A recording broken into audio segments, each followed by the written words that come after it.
Welcome to Adventures Gone Mad, your critical look at D&D books. I am your host, Kyle W., here joined by my most favorite host. Hey everybody, it's Kyle A. Hi, Kyle A. How are you? Do you want to tell us the story about how you delayed our podcast again? Yeah, I definitely want to talk about that. So I got sick. And I went to, I got well, I got better, and went to Coachella, which was super awesome and fun and had a great time, and then came back and also then got sick again. So it's been multiple layers of sickness, and I actually still have whatever it is that was going on with me. But I have not, it's much, much better, obviously, so I'm able to record now. Yeah, so you got sick, we delayed the recording, and then you left, and then you came back and got sick, and we delayed the recording. So right, it was all about me being sick. So it's your fault. Yes, and on top of that, even have all these problems with my knee, which I got some knee injections, so that's much better. But yeah, it's just, the lesson is do not be over the age of 50. It's just not fun. They replace the water in your knees. What is that? How that works? I don't know. No, I don't have any cartilage in my left knee because I used to lift really heavy things all the time. So, there's an injection. It's this, it basically mimics your cartilage in your knee. But it only lasts so long. So the last time they did it, it lasted 2 years. I'm hoping that this time it'll also last 2 years. But normally it lasts 6 months to a year. Well, that makes sense why when I told my doctor that I lift weights, he was like, don't do squats. And then I proceeded to ignore him and do squats. Well, you should ignore him because you definitely need to do squats. You just don't need to do 600 pounds. Oh, yeah. God, I wish I was doing 600 pounds. Well, actually, maybe after hearing your story, I don't wish I was doing 600-pound squats. Yeah, maybe you don't want to do that, actually. So how, you said you were at Coachella, which is a good time. How was your experience for Coachella? It was great. I mean, I went with some of my really good friends, and we saw Missy Elliott, which was fantastic and was just a lot of fun. And, all those 90s, it brought me back to all my 90s and early 2000s dance hits, and just a totally good time. She throws a really good show. And then I saw the Lady Gaga show, which was crazy good. I keep hearing about that one online. Yeah, it was fantastic. I watched it again on the live feed, and yeah, it is like a whole production, and it's really, really good. And the other one that's the most notable was Charlie XCX, and she brought Lorde on stage, and she brought Billie Eilish on stage, and it was really cool. So I keep hearing about the Lady Gaga thing, and I've even heard someone I've read an article. It was like an article or a post, or so I don't remember what it was, but I remember someone saying Lady Gaga's performance has changed pop music forever. And I was like, I haven't seen this. I don't understand how a single performance can change an entire genre, but maybe I'll go watch it. I normally don't watch live music like that, but maybe I'll check it out. I've heard a lot about it. Well, I don't know if you ever watched the Beyonce Coachella thing that was on Netflix. No. If you haven't, you should, because it's really good. But I would say it's sort of in that level of caliber of performance where, people are going to be talking about it. I don't know, the one with Beyonce is sort of going to be talked about forever, I think. But this one is really was quite a thing. It was quite spectacular. It had a whole storyline and a whole thing, and it was performance art for sure. Well, I'm not surprised knowing her, knowing right. Lady Gaga. So, Kyle, what have you been up to? So I I recently started watching anime again. I've always been kind of doing it occasionally, but I whenever there's a show that I'm hearing about, I'll watch it. But I decided, because I was running Shadow Dark, which is a dark fantasy role-playing game, I decided, I was like, you know what? I'm going to watch some things that are, to me, like match the tone that I want for my game. And I had, at this point in my life, never watched Berserk in 1997. Just never. It was really popular when I was younger. It's kind of like a thing that I should have watched and I would have probably loved at that age. And it's the type of media that changes you forever. So maybe I should have watched it. What? Okay. But the thing is, like, at that time, you know, I really wanted to watch as much anime as possible in 1997. But it was not like I couldn't go online and just download it. So I was limited to what I could find at like Suncoast Video, and my parents were willing to buy me because, you know, I couldn't convince my parents to buy me, you know, Dragon Ball Z. There was 3 episodes on each tape. Like, I couldn't convince my parents to buy me 100 tapes of Dragon Ball Z. That wasn't going to happen. Right. But none of my friends had Berserk, so I didn't really have a way to watch it. And because I missed that time of my life, I never actually like returned and watched it. It's always been on my list to watch, and I never did. And I noticed that a person uploaded all of Berserk 1997 to YouTube as just one 10-hour video. Oh my god. Every episode. And I just watched it as I was going to sleep. I watched like a few episodes here and there. And let me say that series deserves all the praise that it gets. It was phenomenal. I absolutely loved it. I definitely want to read Berserk now, but I know like reading Berserk is an ordeal. So I was super impressed by it, and I loved it, and I feel weird for waiting this long to watch Berserk. And I have never watched it, so there you go. Oh well, you definitely need to watch it. I went in knowing the big story beats, but I never actually watched it. Like, I knew the names of the characters, and I knew the big story beats, but never actually watched it. And let me say, as someone who's, you know, in the periphery of D&D, I'm going to bring that series up whenever anyone says fighters are boring, because the 3 main characters in that are fighters, and they are all phenomenal characters.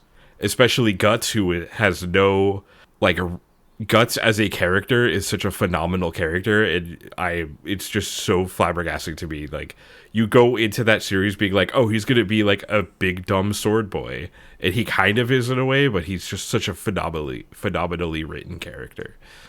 Wow. Okay. But all right. Can't praise that enough. So if you're like me and you waited until you were 40 to watch an anime that came out in 1997, you should just watch it. It's on YouTube. Just Google Berserk 1997 and you'll find the 10-hour YouTube video someone uploaded. Wow, okay. Which I think is the easiest way of watching it at this point. I don't think it's anywhere else. Well, I will say that I finally watched Dragon Ball Kai when I had surgery last year, and I now recognize so many more memes. I don't think my life is better because of it per se, but at least I understand the references now. Yeah, and we're at the age gap where like I grew up with Dragon Ball Z, but you missed it by probably like 10 years. Like, yeah, probably 15, 20 years, yeah, something like that. Just like, and I don't know. It is really funny. It is like a Gen X thing where I will like mention a Dragon Ball Z thing and they just like will be like, what? Like, I don't know what that is. But now I do. When we played in that X-Men RPG for a while, I remember making a joke to one of the other players in our game that was Gen X, who was like asking me about my character, and I didn't know what I was going to do yet, and I made a joke. I was like, I'm going to be Goku. Like, I'm just going to be all of Goku's powers. And he was like, who's Goku? And I was like, you're joking, right? And he was like, no, I don't know who that is. And it was like I actually like, get out, just get out. I had a crisis because to me, like, I am no joking. Like, think if I made a list of like the most 5 popular characters in the world, it would be like Jesus, Pikachu, Michael Jackson, Goku. Like, that might just be you, but okay. But no, like yeah. I mean, Goku is pretty. It is a Dragon Ball Z is pretty formative. I know who, like, I don't necessarily know everything about Goku, but I know it's Dragon Ball Z, and I know he's super powerful, and that's like it. Like I know that that's the Superman of Dragon Ball Z, like in terms of tropes, right? And I would make references and be like, oh, it's like in the Namek arc when Vegeta hides the Dragon Ball in the lake, and you'd be like, what are you talking about? Yeah. So. Even though now that I've watched it, I still am like, wait, what? I vaguely remember that because I was sort of on drugs and not really paying attention too much to it and looking at my phone, but at least playing in the background. But yeah. Yeah, and by watching Dragon Ball Kai, you did skip 300 episodes of filler. So. Oh, yeah. There's no way. I did the same thing for Naruto, so. Well, you missed the filler episode where Goku tries to learn how to drive a car, so. Yeah, don't need it. Don't need it. Don't need any of that. So getting into it, today we are talking about the module Needle by Frank Mentzer. So Kyle, you picked this one. Why did you pick Needle? So I picked Needle because I wanted to get something that was later on. Like we've been doing a lot of like 1982 and 1980 and 78. So I wanted to go sort of in a later TSR fashion. So we started to sort of look at those and went through them, and there's not a lot to pick from, or at least it doesn't seem like there's a lot to pick from. And I'm not exactly, I don't really know why that is, but there wasn't a lot. And this is one that out of them, it was sort of fairly short, because a lot of the other ones seem to be a lot longer. Like they're sort of getting into almost what D&D 5th edition is publishing for modules now. This one seemed shorter. Right, like with those, we would be reading chapters instead of the whole module, because otherwise we would be making a 10-hour podcast. So, and it looked like, okay, well, this looked sort of interesting. Like the premise was sort of interesting. And so, yeah, I just thought something later and see what they're doing, as they have hopefully matured. And to see sort of what's going on with those. And yeah, I myself had not heard of this. I've heard of Frank Mentzer, but I've never heard of this module. So this was like a completely new thing to me. And I think it was completely new to you as well. Like you didn't know anything. Like we picked this based on looking at a list of modules and selecting the year and looking at like how long the module was, basically. Yeah, and I think that there's a certain amount of like we just want to go to like, hey, let's just pick a random one. Like let's pick something that like, hey, what were they doing later on? And this is a module they published, so it's got to have something to it. But spoiler alert, I don't think this was a commercial success. We've done a few modules that we didn't know anything about. Like for instance, Horror on the Hill, I picked primarily because like, oh hey, I don't know anything about this. I've seen this cover, but let's read a module that I have never read before or heard about. So this was kind of in the same, kind of a shot in the dark in a way. Yeah. So this was published in 1987. The author is Frank Mentzer. The cover art is by Clyde Caldwell, and it has interior art by Doug Chaffee, which notably they actually credit the artist of this one. They didn't do that in the earlier modules that we read. That we definitely commented about that. So it's nice to see actual artist credits in the module in the back. Yeah, and the cartography is David Sutherland, who also does a lot of art for TSR, a lot of early art. So he's obviously in 1987 or 86, whenever I started working on this. He must have still been working there. And then also the topography is Betty Elmore and Kim Lindau. And we know Betty Elmore is probably the wife of Larry Elmore, who's a very famous artist at TSR as well. Yeah, and we did talk about, I think we talked about this in the last module, but it was like really common for married couples to work at TSR, I guess. Right. So that does track.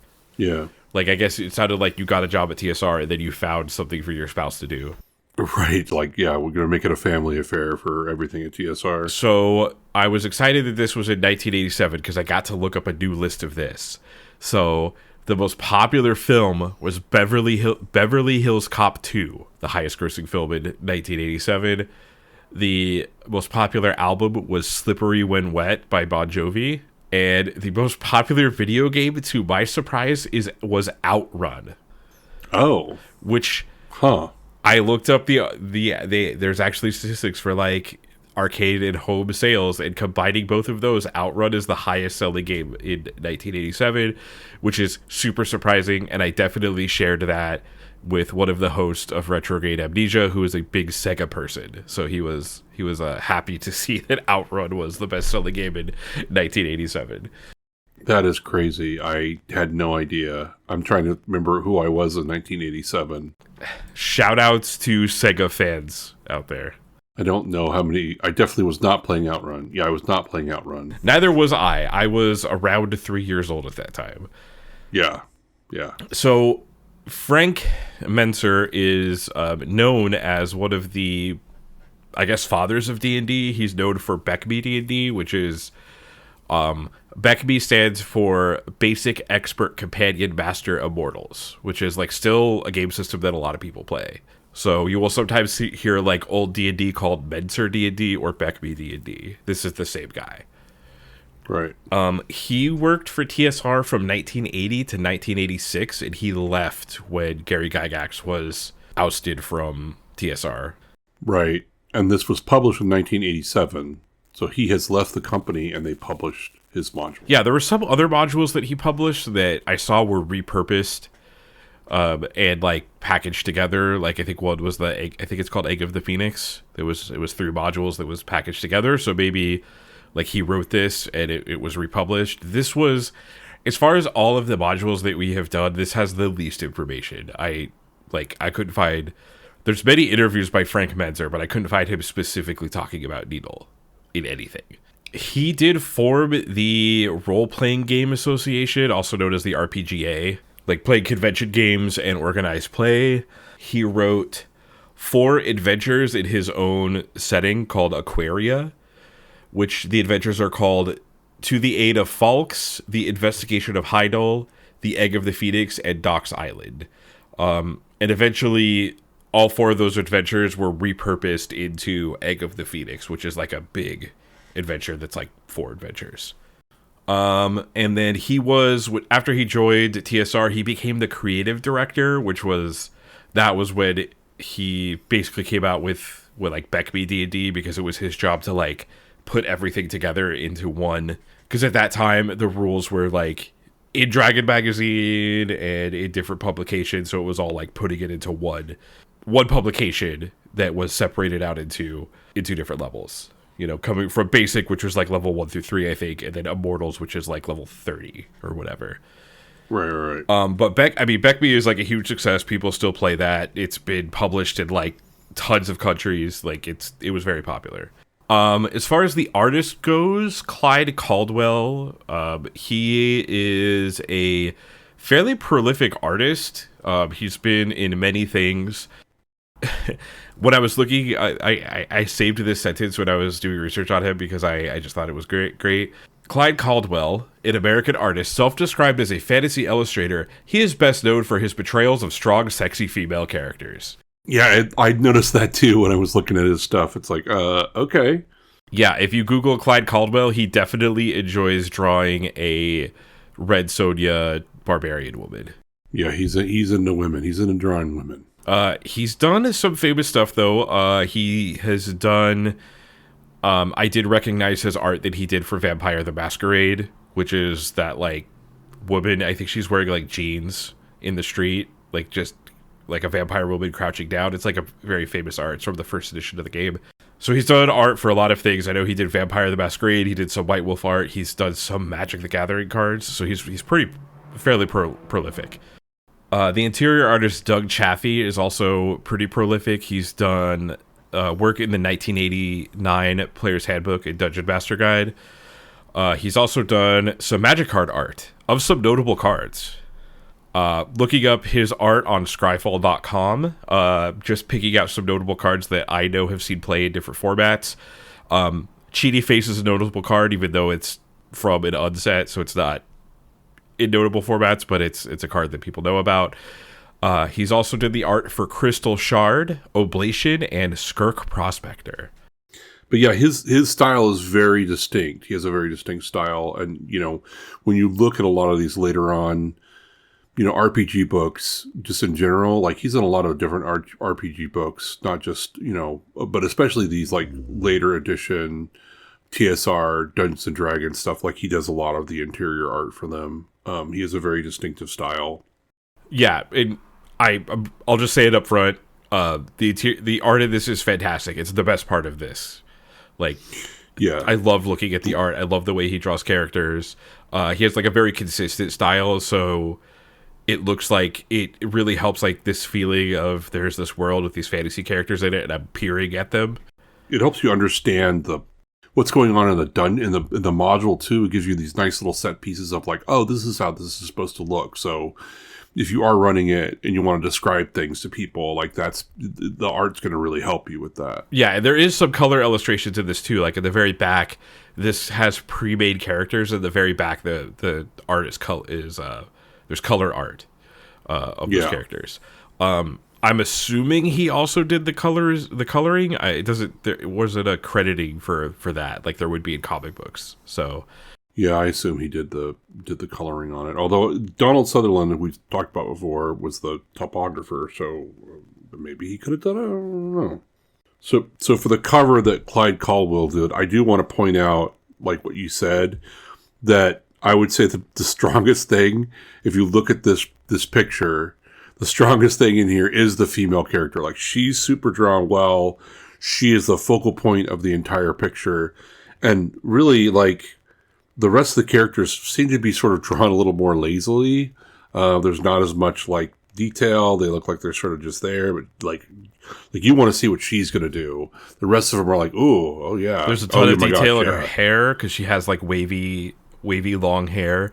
And the first thing I noticed is she is doing a action girl butt pose. I know there's been a lot of memes about that on the Avengers posters. I don't know if you've seen them, where it's like every single poster for the Avengers movie is Black Widow like showing her ass and everyone's facing forward. So that became kind of a meme. But she's like facing backwards and holding her sword, but she's not wearing like, that pose. You would think like, oh, she would be wearing like Barbarian Woman, Red Sonja clothes, but she's wearing like full scale mail. Yeah, she's actually wearing armor around everything. Yeah, but the guys there are all just like, oh, okay, well we're gonna do something. But she's like, I'm gonna go fuck you up. Yeah, yeah, and I mean it is the center of the photo, so like it makes sense. Like that's where your eyes are kind of drawn when you look at this. Also, I do talk to the person who does the art for our podcast. I do talk to him about like D&D fantasy art a lot, and because he's an artist, and I just wrote this down because I thought it was great. He said, "Oh yeah, this guy draws classic booby ladies." Shout outs to the classic booby lady. Nice. But anyways, his art is fantastic. I really like it. The cover of this is really good. Yeah, I'm sure a lot of people bought this module because of that. So Kyle, what's your synopsis of Needle? I think my synopsis of Needle is like, don't stray from the path, because if you do, bad things happen, and nobody wants you to do that. You are not allowed to do that. You are not allowed to do that. That's a good synopsis. My synopsis of this would be the author of this wrote a short story and adapted it into a module, but it's still a short story. Yeah, it so is. It totally is. All right, so starting in on things, page 2 prepares us for the adventure. So this adventure kind of presupposes you are using the characters in the back of the book that are pre-made. The other adventures that we've read, they have pre-made characters that you can use. It does say you can make your own mix of level 8 to 10 characters, but it does give you some suggestions. Like it says, hey, you should be able to magically communicate, you should be able to magically heal, and this will be a reoccurring theme in this adventure, but it says, no druid should accompany the party as their presence will take away much of the challenge of the Jungle Adventures Part 1 and 2. Don't do anything that I don't tell you to do. Yeah, there's a lot of that. And then, on top of that, there's 2 other characters that are NPCs that kind of have to accompany you. And by kind of, they just do. They just have to accompany you. Yes. And You'll be joined by Digger and Montana, who will be joining you no matter what. Because if they don't, then... Or if they die, you know what? I don't want to think about it. They can't die, Kyle. The adventure does tell you that they can die. Yeah, they just can't. So this instructs you to cut the characters. Like, there's character cards at the back of the book that are in color. So it has, like, the picture of the character, and then it has all their stats, and then on the back it has a few paragraphs about their relationships with other characters in the party and how they should be role played. Not that, because you need help with everything. So to his credit, I actually think the pre-constructed party is not that bad, and I kind of like them. Yeah, it's not bad at all. They're fine characters. You know, it's just that I don't know. I guess I think we both have issues with this module, and one of them is like, well, I mean, you really need them to have these specific personalities and their allyships and all of this stuff, or could you just play them? Mm-hmm. After reading the module, I don't really think there's like the NPCs. Okay, you probably want to include those, but the actual PCs, like, you could just look at this party and then have people make their own wizard and their own cleric and their own fighter. Like, I don't see why it supposes that you're using the pre-made characters, but I don't see why you couldn't. Yeah, there's one little part where he sort of wants you to have a character. It sort of helps you in part 3. Mm-hmm. But that could easily be, like, figured out. Like, it doesn't take a genius to figure out how that you could make that same relationship with a different character. Like, that isn't one of the, that someone's rolled up. So, I don't know. But yeah, he really wants you to use the pre-made characters for all this, and talks about them a lot. And, I also don't understand, like, you could use the pre-made characters, but there's a long, I mean, I don't know, we're going to talk about it. I assume we talk about it. They all have relationships to one another. Mm-hmm. And, like, why can't you just not, like, why can't they form those relationships?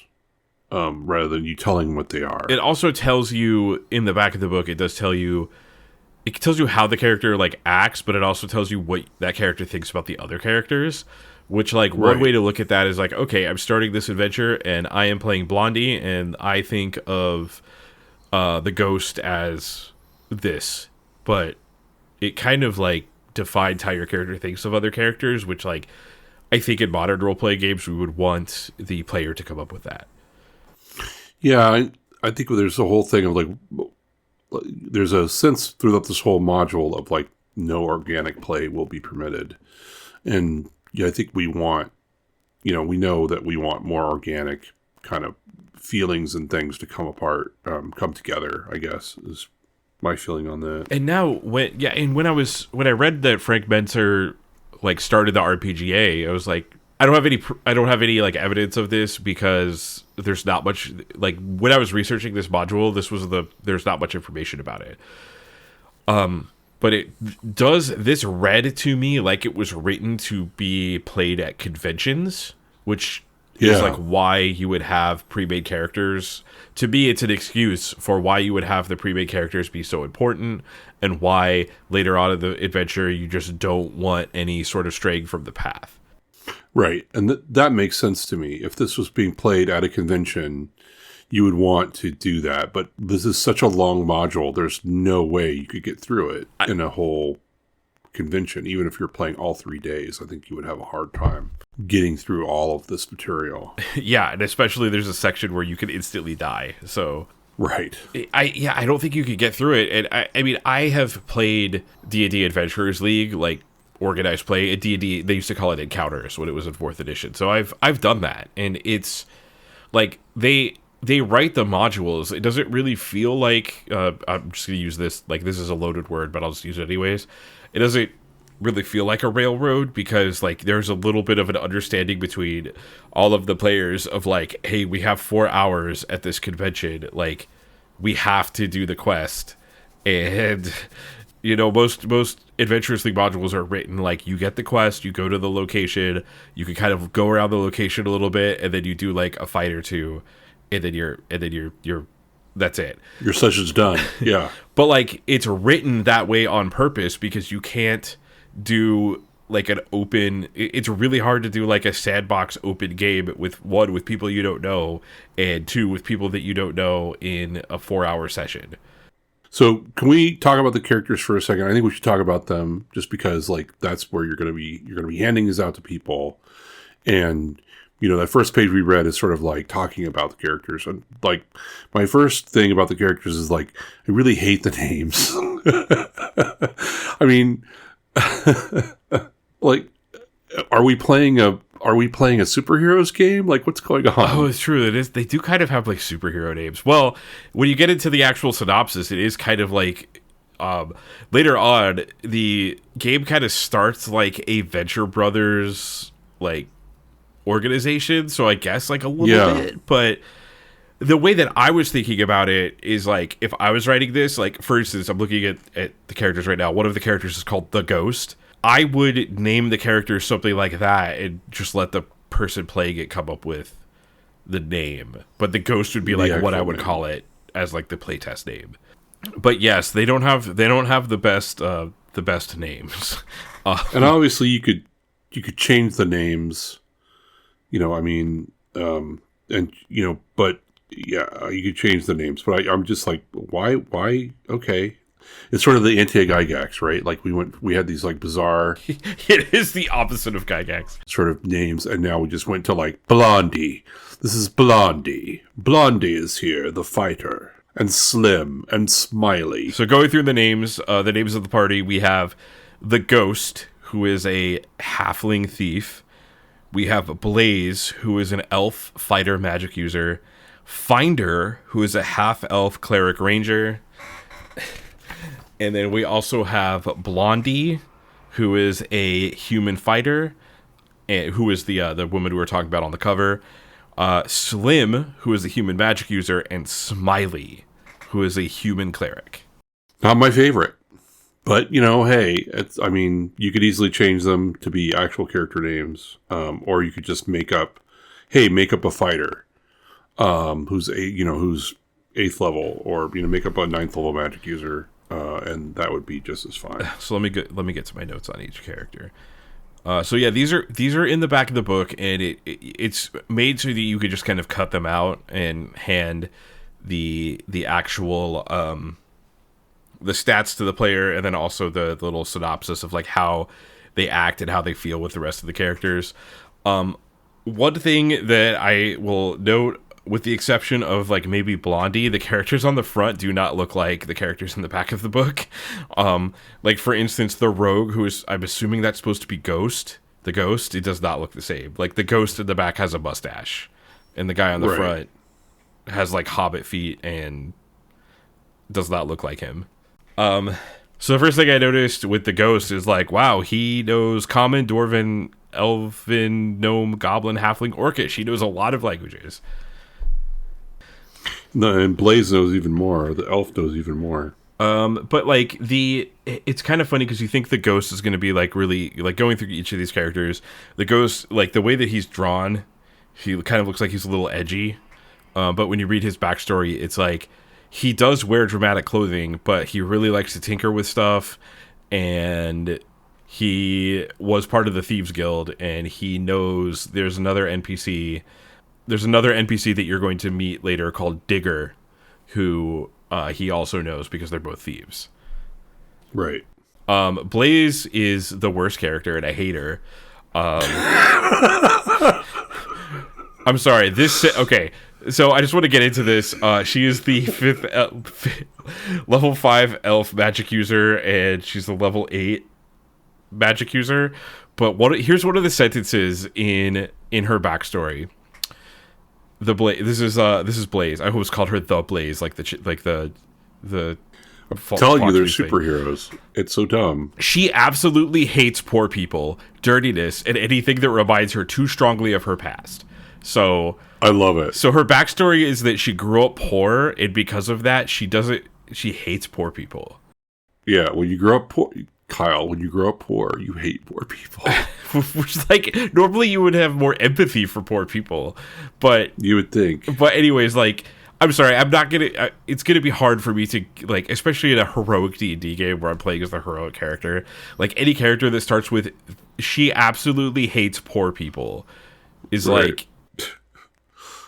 Mind you, this is probably like a 300-year-old elf or something. You know what I mean? Like, haven't you had time to reflect on your background? Haven't you, in 300 years, have you not been to therapy? Yeah, that's a lot of time to not go to therapy. You should read like a self-help book instead of those spell books that you have. Right, especially because they're like super intelligent, you know. I mean, their wisdom isn't that great, so maybe that's it? I don't know, whatever. Yeah, my favorite part of the anime Frieren that's about like a really old elf woman is when she goes to a city and she's like, I hate poor people. Yeah. There's too many poor people in this city. It's in the city I'm leaving. It reminds me of my past, and I hate everybody. Let's murder them. But anyways, it talks about her relationship with the rest of the characters. But like, and I do like the art. I like the way the character looks. She looks really cool. But like, I just can't get on board with this. No. Yeah, I'm sorry. All right, next we have Finder, the half-elf cleric ranger. It doesn't tell us at all what god that he follows, so that's interesting. Or like, does it say his domains? Because don't you get like domain? No, there's no domains in second edition. At least I don't remember there being one. But like, it does say that Smiley and Finder's deities are different. So whoever the deities they have are not the same deities. But they're good deities. And yeah, I'm not clear. Maybe they're ranger deities. I'm not clear if this was written to be in Frank Mentzer's own setting, or because I think his other modules he wrote for his setting and then they were moved to Greyhawk, or Mystara or something. But like, I there's no like setting specific thing other than the opening of this that you could just put in any city. Right. So Finder and Blondie were once close. Meaning they had sex. I mean, sure, whatever. But Finder drew back from their relationship, is what it says in the text. Yeah, and that does make me think. That's why I said sex, because it's just like he doesn't want to say that. Yeah, or that they were in a relationship, like a relationship, but they were in a relationship. Also, Blondie's the dumbest name. Come on. Yeah, Blondie is that's just lazy. So next we have Blondie, the human fighter, who is the character that's like front and center on the front of the book. You can guess why she's called Blondie, because she has blonde hair. She has let me get to her actual. She likes skin diving. Yeah, so she likes flying, swimming, skin diving, and horseback riding, and dislikes smarties, those who show off their intellect. So half the party, basically. Yeah, she has the lowest intellect in the party. Not by much, but I did look up the word skin diving because I have never heard it called skin diving. Also, like, I thought that was skinny dipping, but that is not skinny dipping. Oh, I thought it was skinny dipping. Me too. I looked it up. Skin diving is a really old word for scuba diving. So okay. I don't know if it means skinny dipping or if it means, I'm assuming it means scuba diving because it's talking about scuba diving, probably flying, swimming, and horseback riding, and including skinny dipping in that would be a little odd. That would be a little weird, yeah. Yeah, so I think skin diving is what they used to call scuba diving before the word scuba. And I don't know if that was the word they used in the late 80s or if he's using that because it's an antiquated term in a world where scuba gear doesn't exist. Yeah, there would be no scuba. So saying she's into scuba diving would be kind of weird. But now you know that skin diving is an antiquated term for what we call scuba diving now. Okay. I feel better about my life now because of that. Next, we have the level 9 human. Oh, by the way, Blondie, for some reason, Kyle did point this out when we were figuring this out earlier. She is listed as a 5th level human fighter, but she does not have 5th level human fighter stats. So that's probably a typo. And later on, if you look at the character summary, the level is level 8. So she is really a level 8 fighter and not a level 5 fighter. And 5, yeah, so I wonder, because 5 and 8 are not near each other on the keyboard, so that's a weird typo. I wonder if she originally was like a fighter thief or something, and then they removed that, or this originally was a lower level adventure. I don't know, but it is a typo. Yeah, who knows? Next is Slim, the 9th level human magic user. There is a sentence in Slim's background that really bothered me, and we need to talk about it. Okay. So here's Slim is like a skinny magic user, and later on we'll talk about Smiley. Smiley is a chubby, fat, jolly. It describes him as a fat, jolly churchman. Here's the sentence for their what Slim thinks of Smiley. Aside from his rotund appearance, Smiley the cleric is a very likable person. But Slim avoids standing next to him. Other people sometimes make unflattering comments about the two of them. That is not the character making a judgmental anti-fat statement. That is the writer. Yeah, that's the writer saying, I don't really like fat people, but I'm including them in this here. That, like, when people talk about, like, prejudiced language, that's what they mean. Aside from his rotund appearance, Smiley is a very likable person, meaning the default for being fat is that you're unlikable. Great. So, yeah. So that's some prejudiced language that I don't think would stick around in current D&D. But it's just like I read that, I like almost dropped the book when I read that. I was like, where is this coming from? Yeah, it's just like, oh, yeah. I remember reading that and going like, what a terrible thing. Yeah, because like earlier when it says Blaze doesn't like poor people, it's talking about what Blaze feels about it. But like this is not Children are reading this. Yeah. Children read this, and this is what they're getting out of it. Yeah, but this is the narrator. This is not what... It doesn't say, like, Slim thinks Smiley is a very likable person. It could have just said that, but it had to state, even though he's fat, he is very likable. Yeah. So maybe fat acceptance has gone places since the 80s when everyone was obsessed with fitness, but oh my god. Judgment there. Little judgment on there, Mr. Mentzer. All right. Well, you know, this was 1987. I can't really blame someone for what they wrote then. I can. Okay, yeah, I guess I can a little bit, but we can look at this now and talk about it. Yeah, I mean, I'm glad we talk about it and point these things out, because it is sort of like one of those things of, like I said, like kids are reading this and they would read that thing and go like, oh, it must be bad to be fat. When it's not even from the character's point of view, it's from the author of this is saying, hey. And it's not like they're explicitly reading it and thinking, oh, it's bad to be fat. Like, it's like, right. It's kind of like you see it, but you don't think about it, and you might internalize it. Right. That's something an editor should have caught, but I don't know if there was an editor for this.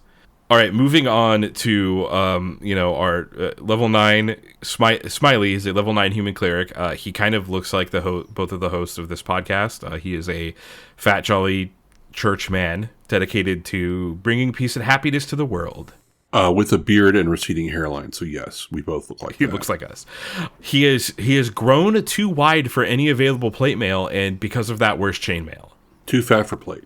So you don't get the best armor class because you're too fat. And it kind of just goes like he wants to turn the ghost away from his evil life of crime and dishonesty, which you are right about the names. When I see the ghost, it's kind of like it's like a little halfling thief guy. It's not like one of the Teen Titans or something. And again, he in his character description he does avoid standing too close to Slim, the magic user. That seems to generate unfavorable comments in comparison from others. So if he stands next to the skinny guy, he gets fat shamed. Yeah. And I guess the skinny guy gets skinny shamed. Yeah, I guess they also get skinny shamed. I don't know. But like regardless, or they give him a cookie. Regardless of how I feel about like the synopsis of this characters, I actually like the art for all of them. I think that the art is like fantastic. Yeah, the art's really good, and in general, without the like, you could easily do without those descriptions and go about your merry way with this adventure, and I think you would do fine. Come up with your own personalities for these people, and who they like or don't like, and maybe change the names rather than being superhero names. Yeah, because it is like, I mean, I guess you have the ghost, and like Blaze, I think, refers to her hair because she has red hair, which is like... Yeah, she has red hair. Yeah, which is... It claims it's very rare amongst elves. And so other than like Finder and the Ghost, all of these people are named after their physical attributes, which is kind of weird. Like, Yeah, and just to let you know, both female characters are named after their hair. Yep. So that's what's important about women. Okay, everyone, all the women out there, make sure that you have good hair because you're going to be known for your hair. If you're a guy, you get to be the ghost and finder, but not if you're a woman. It's based on your hair color. To be clear, though, the like as much crap as we're giving this, like the actual art for both of the women, they're not in chainmail bikinis or anything. They're actually wearing full armor. So yeah, they look like characters. They don't look like their hair. They don't look like they're just their hair or anything. They look like they are playable characters and actually look cool. Like would be fun to play Blondie or Blaze if you could just get rid of their names and their descriptions and hatred of poor people.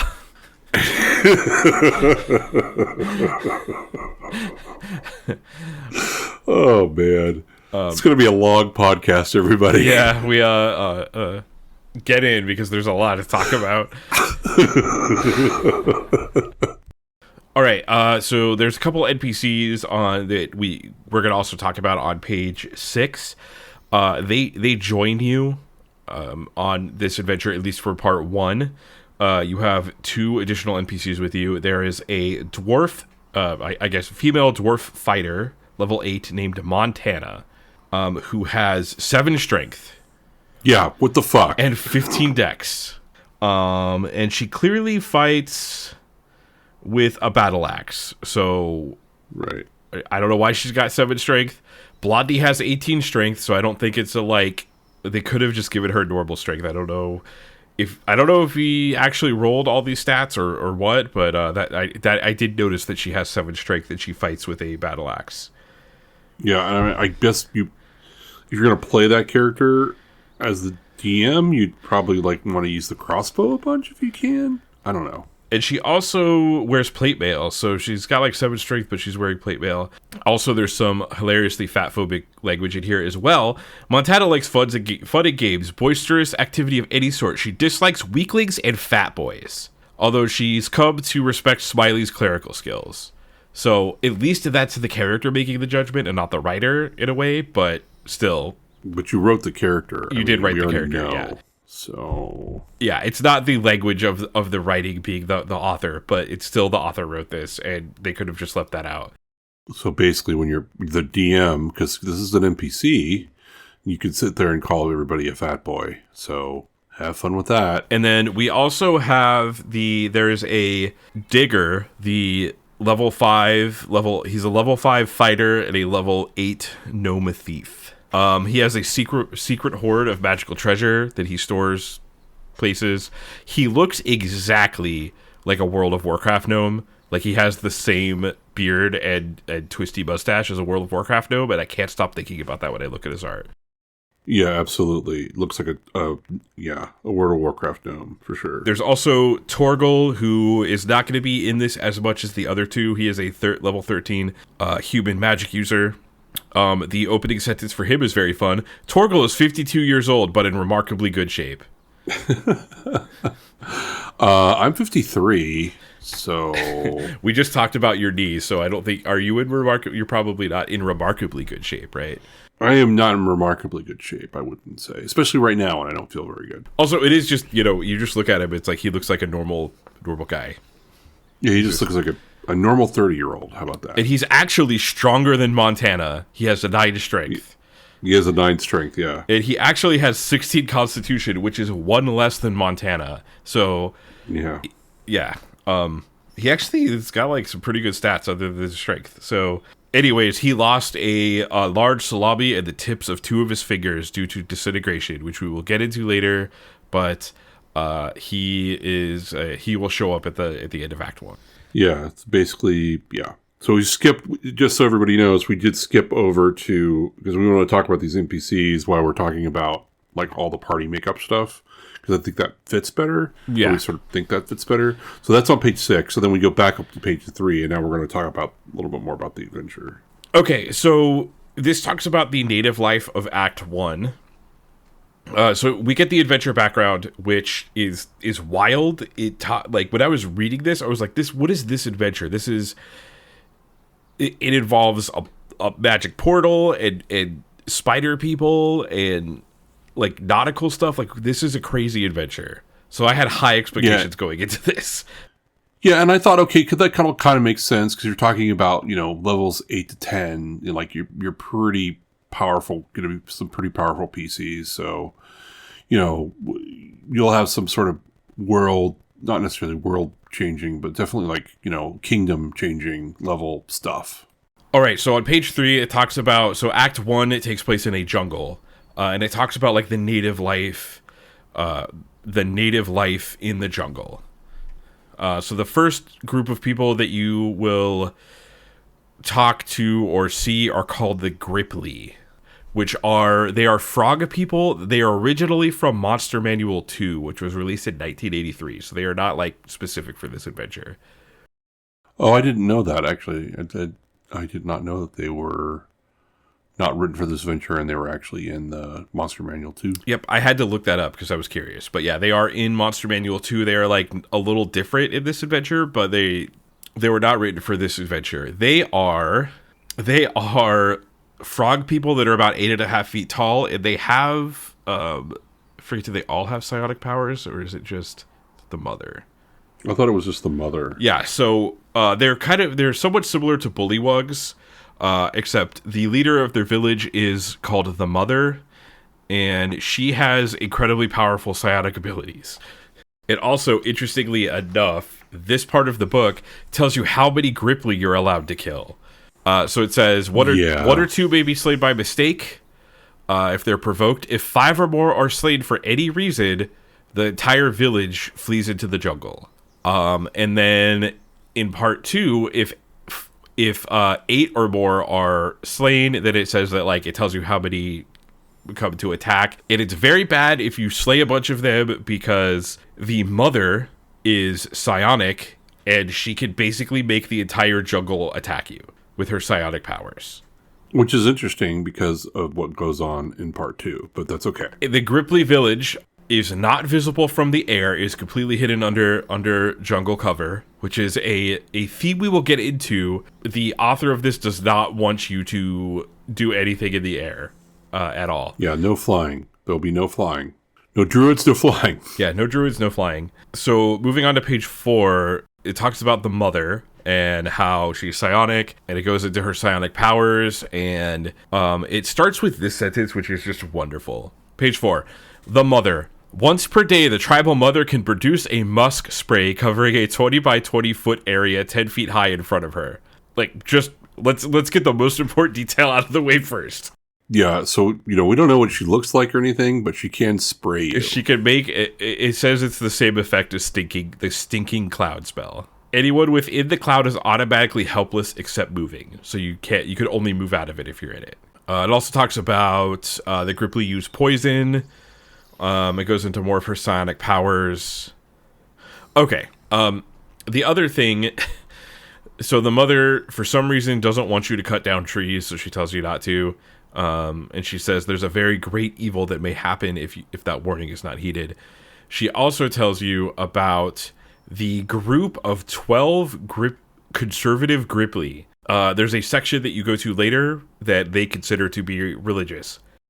So the Mother warns you that there is a group of conservative Gripply. It actually does say a large conservative group of the tribe, about 12 members. They value an area that you go to later called the Maze as a religious ground, and they will oppose you going there. It does talk about Mother's revenge, where it says basically if you make the Gripply mad, like you kill a bunch of them or you go against the Mother, she could use her psionic discipline to muster the forces of the jungle, pushing them into an anti-human rage. And basically you fail the module if you do. Yeah, there's you would just be getting attacked constantly, because it talks about how she makes like the snakes in the tree attack you and the monkeys in the jungle attack you. So she's really powerful, which is what is really strange about. We'll get into it anyway. So there's also the bullywugs, which it describes as the bad natives.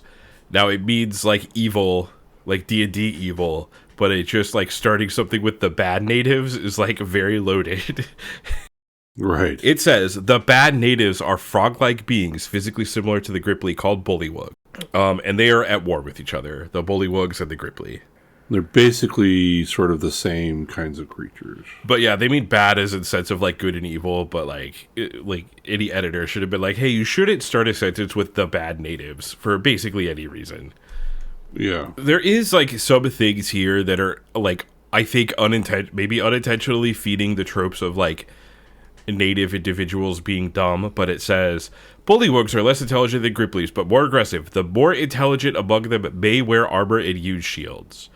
So to me, that's like feeding the like it's just really weird that it like a native group of people would be too. It basically says like they're too dumb to use shields. That makes no sense. Right. So I think that's like feeding into the like really negative tropes about natives, native individuals, especially like those from jungle areas. Yeah, I mean, it's sort of, like these are primitive people and they don't know how to use a shield, which is like, what? Yeah, that's like very like Western, like, oh, but yeah, that's not, it's just like a not a great trope that they're feeding into. And it also gives you numbers for the bullywugs. It says like if 20 or more of them are slayed, then they flee deep into the jungle. And if you go to their village, they might not be there. But you can negotiate with them. Yeah, and they will purposely try to mislead you and refer to, like, the Gripply as bad. Because, like, to them, they are the bad people. Which, actually makes sense, right? Like, they're at war with one another, so each one is going to view each other as the good and the bad. Which is why the whole thing of, like, the bad people is so weird. Perspective, baby, perspective. So when I first read this, I was like, oh, well, there's going to be, like, factions, and you pick one or the other. But, like, clearly one of them is the good faction, and one of them is the evil faction.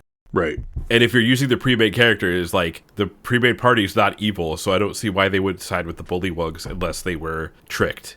I also think it's weird, the whole thing about, like, well, if you cast no alignment, and you'll know who they are, but if you do detect evil, even though they're chaotic evil, they're not evil. Just like, what? Okay, fine. They're chaotic evil and want to kill all of you, but when you cast detect evil, you don't get any evilness. But when you cast no alignment, they're chaotic evil. Just like, what? So the bullywugs, so basically that's it. The bullywugs and the Gripply are at war. The Gripply have the mother, who is incredibly powerful, who will use her psychic powers to turn the jungle against you. They're clearly the good ones, like good aligned, and the bullywugs are clearly evil. And since the party is good, it'd be very weird for them to side with the bullywugs. Right. So it does talk about the treetop denizens, which is when I was first reading this adventure, and I was like, oh no, I might have some problems with this adventure. So I'm just going to read this sentence, and I'll explain what I mean. Treetop denizens. There are many creatures dwelling in the jungle trees, and they can be quite dangerous. If characters go near the treetops either by flying or climbing, tell the players that the trees are thick with flying, crawling, hissing creatures of all types. Try to impress them with extreme danger of entering or passing through the treetops. So basically, if you climb into the trees or try to fly anywhere in this adventure, you will get attacked by all of these things. 3 giant dragonflies, a giant constrictor snake, 2 giant poisonous snakes, 6 huge spiders, 3 giant spiders, and 10 giant wasps. So you are not allowed to fly. The jungle will just attack you if you try to fly, no matter what you do. It's just too thick. Well, he does say if you kill all these things, which are not really the easiest things to do, if you kill all of them, then maybe you can do it. Yeah, but you're going to have to do that repeatedly everywhere you fly. Right. Isn't that great? So my first thought is like, I was like, okay, well, maybe they're trying to show the jungle is dangerous. Because to me, the design of this is saying like, hey, the jungle is really, really dangerous. Even just like climbing in the trees is a dangerous thing to do. But we read Dwellers of the Forbidden City, which also took place in the jungle, and that doesn't say like, oh, hey, the players are not allowed to fly, right. Or the designer of this just doesn't want to deal with you flying, which it is more like... Or a druid, like talking to them and saying like, hey, will you let us fly? Also, I just want to point out there's 3 giant dragonflies. Do you realize how terrifying a giant dragonfly would be? It would be very terrifying. Bug facts. I'm going to talk about this for a bit because this is like a rabbit hole that I went on for a little bit randomly. But one day I was like sitting at my computer and I was like, you know what?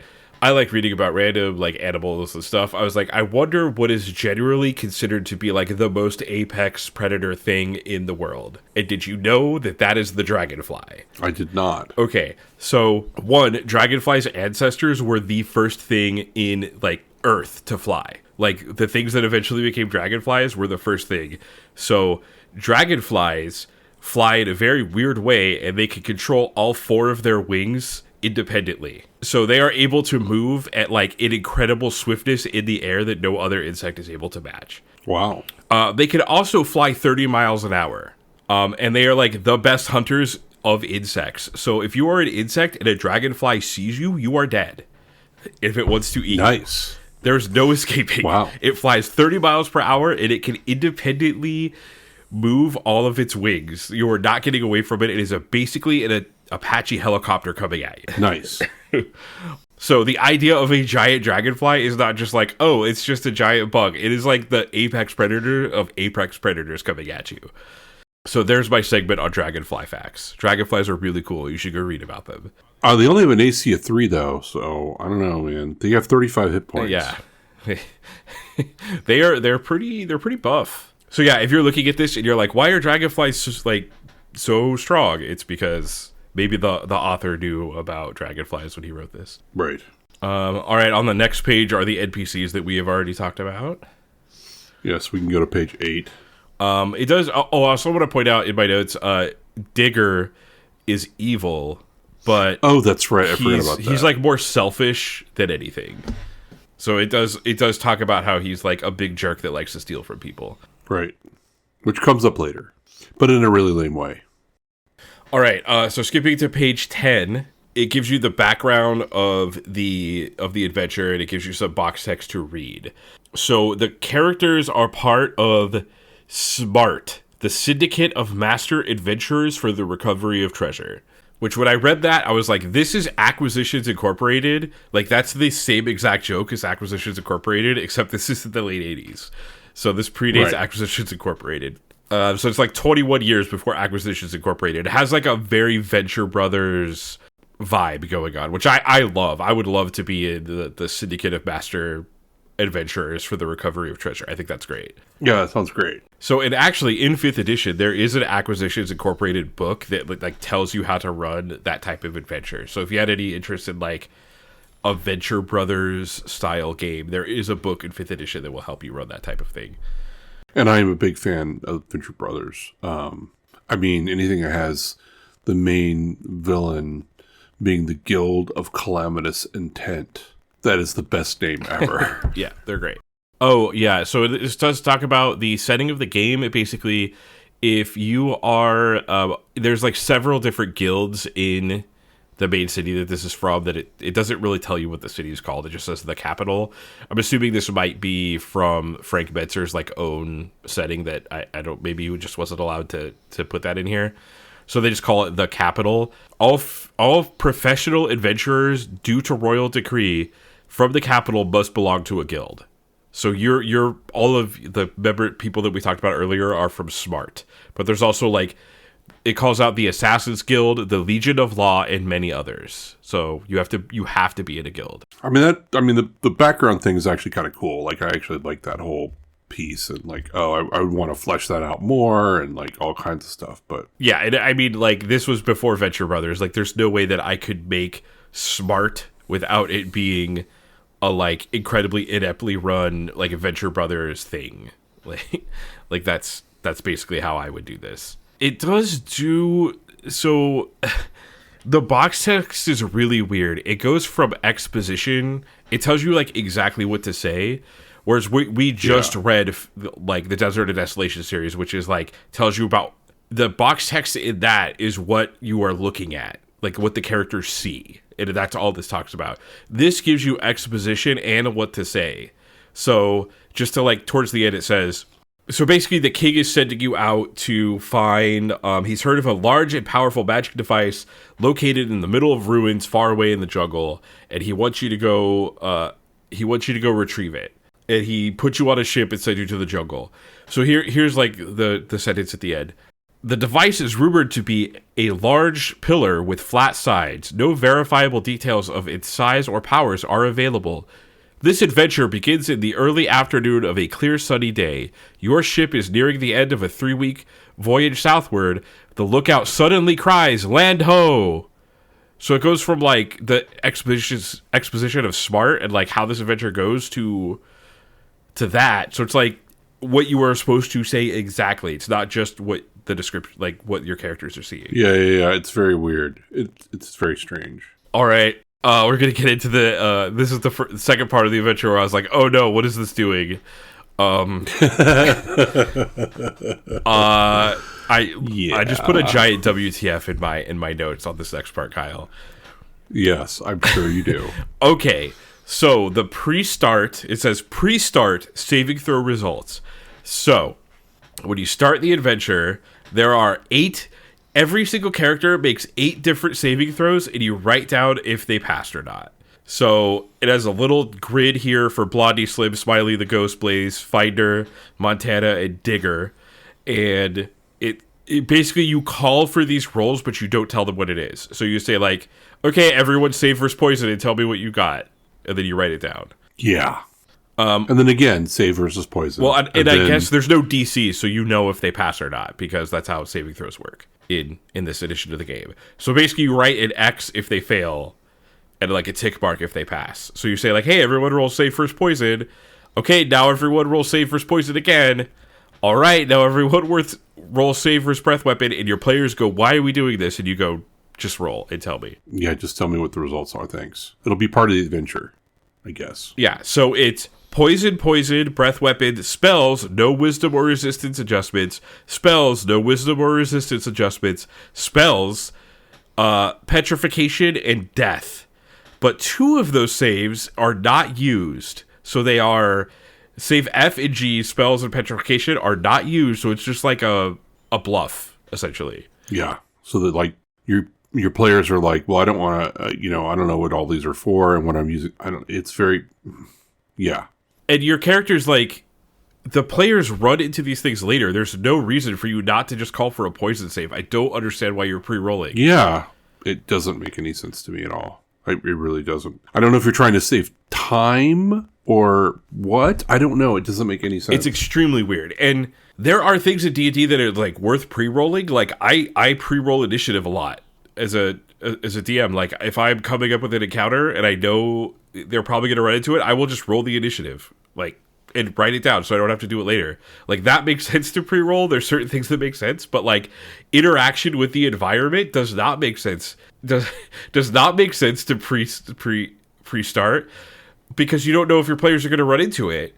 But that's how this is written. They're going to run into all of these because there's not much agency in this adventure. Yeah, we all know. We pointed out it before, and if you haven't gotten the picture so far, there's not a lot of agency. There's not a lot of like deviation in this whole module. It is so funny that we're reading this too, because the writing style is like the opposite of Tracy Hickman, who like his box text was like very immersive. And like everything that you're seeing and feeling, like hearing and smelling, and it was like very like you just feel grounded in this world. And then this is like the opposite, where it's like it is an early afternoon on a clear sunny day. That's it. Like base level, like what kind of afternoon is it? Like what does a clear day look like? What does a sunny day look like in the jungle? Like it doesn't describe the goddamn jungle. Yeah, just help me with describing the jungle. That's what box text is for, man. I don't want to write that. So once again, we're gonna go. We start at the beach, which is area A1. Some more stuff that is very fun here. The characters may either search the trail or fly overhead looking for clues. An aerial search reveals nothing but jungle for miles, unless a detect invisibility spell is used. If so, some ruins could be spotted 1.5 miles inland under the dense treetops straight in from the beach. Swarming hordes of creepy crawlies can be seen in the trees as well. So the first thing that you run into is like, don't fly. You can't see anything. If you fly, you see nothing. No one's going to fly and be like, I also detect invisibility, because the ruins aren't invisible. I don't think that's how that spell works. Nope. And again, if the party attempts to hack their way through the jungle, they are faced with quicksand bogs on all sides. Make every effort to keep the party from attempting to wander through the jungle. Yeah, he really wants you to go on the path. He'll do anything to get you to go on the path, which is funny because every adventure that we read before, there's like a lot of walking around. Like we were doing hex crawls and like even exploring. Even the other adventure that we read in the jungle, because it's like, okay, you're reading this like, yeah, like it would suck to walk through the jungle. It would really suck. But you like Dwellers of the Forbidden City took place in the jungle, and that module there was like a path. There was like, hey, by the way, if you're doing the like convention version, you go this way, but you could also climb over the wall. You could also like fly in if you really wanted to. There's another path going in. There's like 5 ways of getting into the Dwellers of the Forbidden City. This is like you need to walk through the path. Yeah, you got to walk through the path. Otherwise, quicksand. No, you can't fly because all these things go and attack you. Oh, what? You didn't cast detect invisibility, so you don't see anything. You fly up, you don't see anything. There's nothing there. Also, side note, there's like an obsession in pop culture with quicksand at this time. What is that about?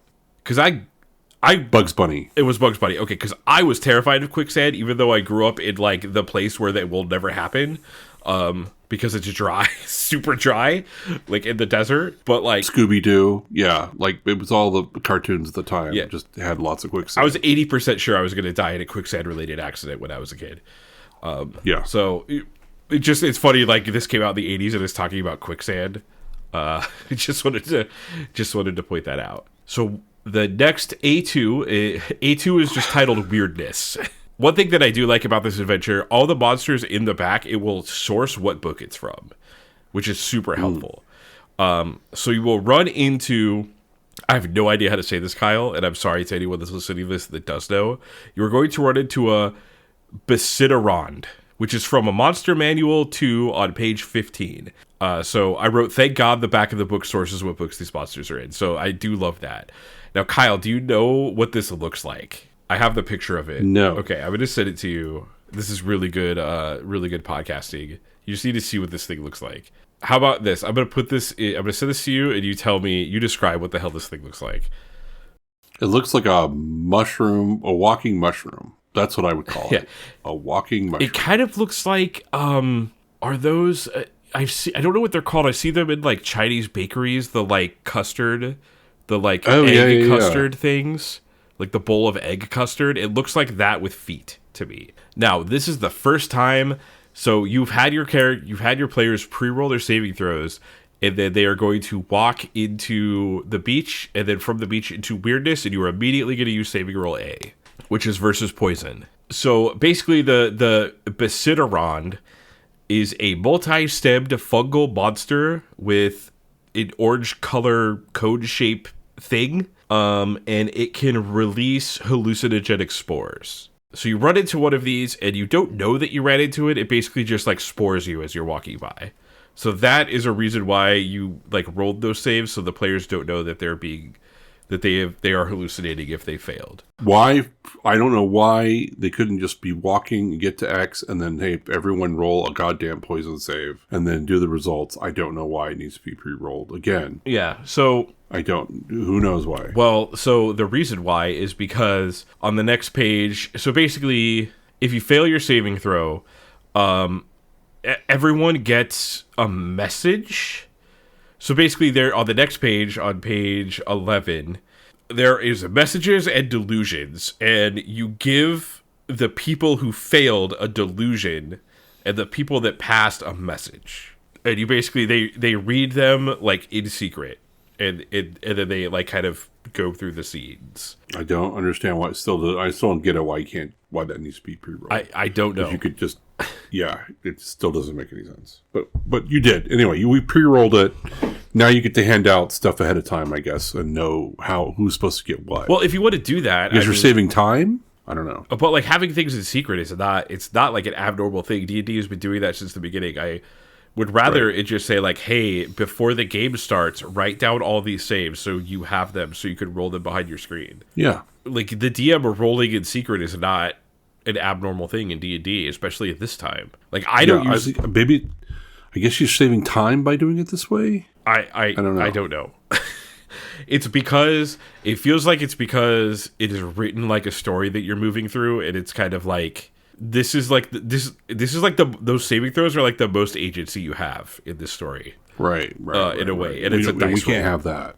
Yeah, we can't have agency. Speaking of player agency, the hallucinations that you receive due to the spores from the Basindaron, they are not illusions, so disbelief has no effect. Right. Because you're hallucinating, I guess. It's not an illusion. You can't disbelieve an acid trip, I guess. Right. You cannot. I have tried.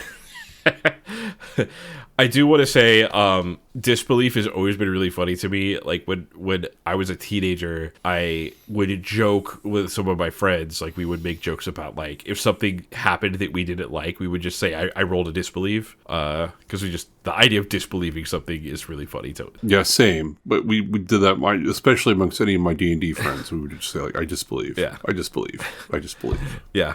That couldn't have happened. I disbelieve. I burned the pie. I disbelieve. And then essentially the delusions that you have continue to. So basically, actually, let's read some of the delusions and messages. So here's an example of a delusion that you have. So you're gonna like write this on a note and hand or photocopy this or something and cut it out and hand it over. And it says, "You stepped into a swampy bog. You are stuck. Take off your armor and get help before you sink." Yay. Suddenly, huge spiders come running at the party from all sides. Attack them. And then the messages are like things that are actually happening that aren't delusions. It says, here's an example of some of the messages. You suddenly hear something off in the jungle to the right of the path. The undergrowth is too thick. Nothing is visible. You get the feeling something odd is about to happen. Here's my favorite one. Here's exactly what this thing says. This is a fake message. Frown, roll 1d20, and tell the DM the result. Don't worry, it doesn't actually mean anything. Yeah, it's just, okay.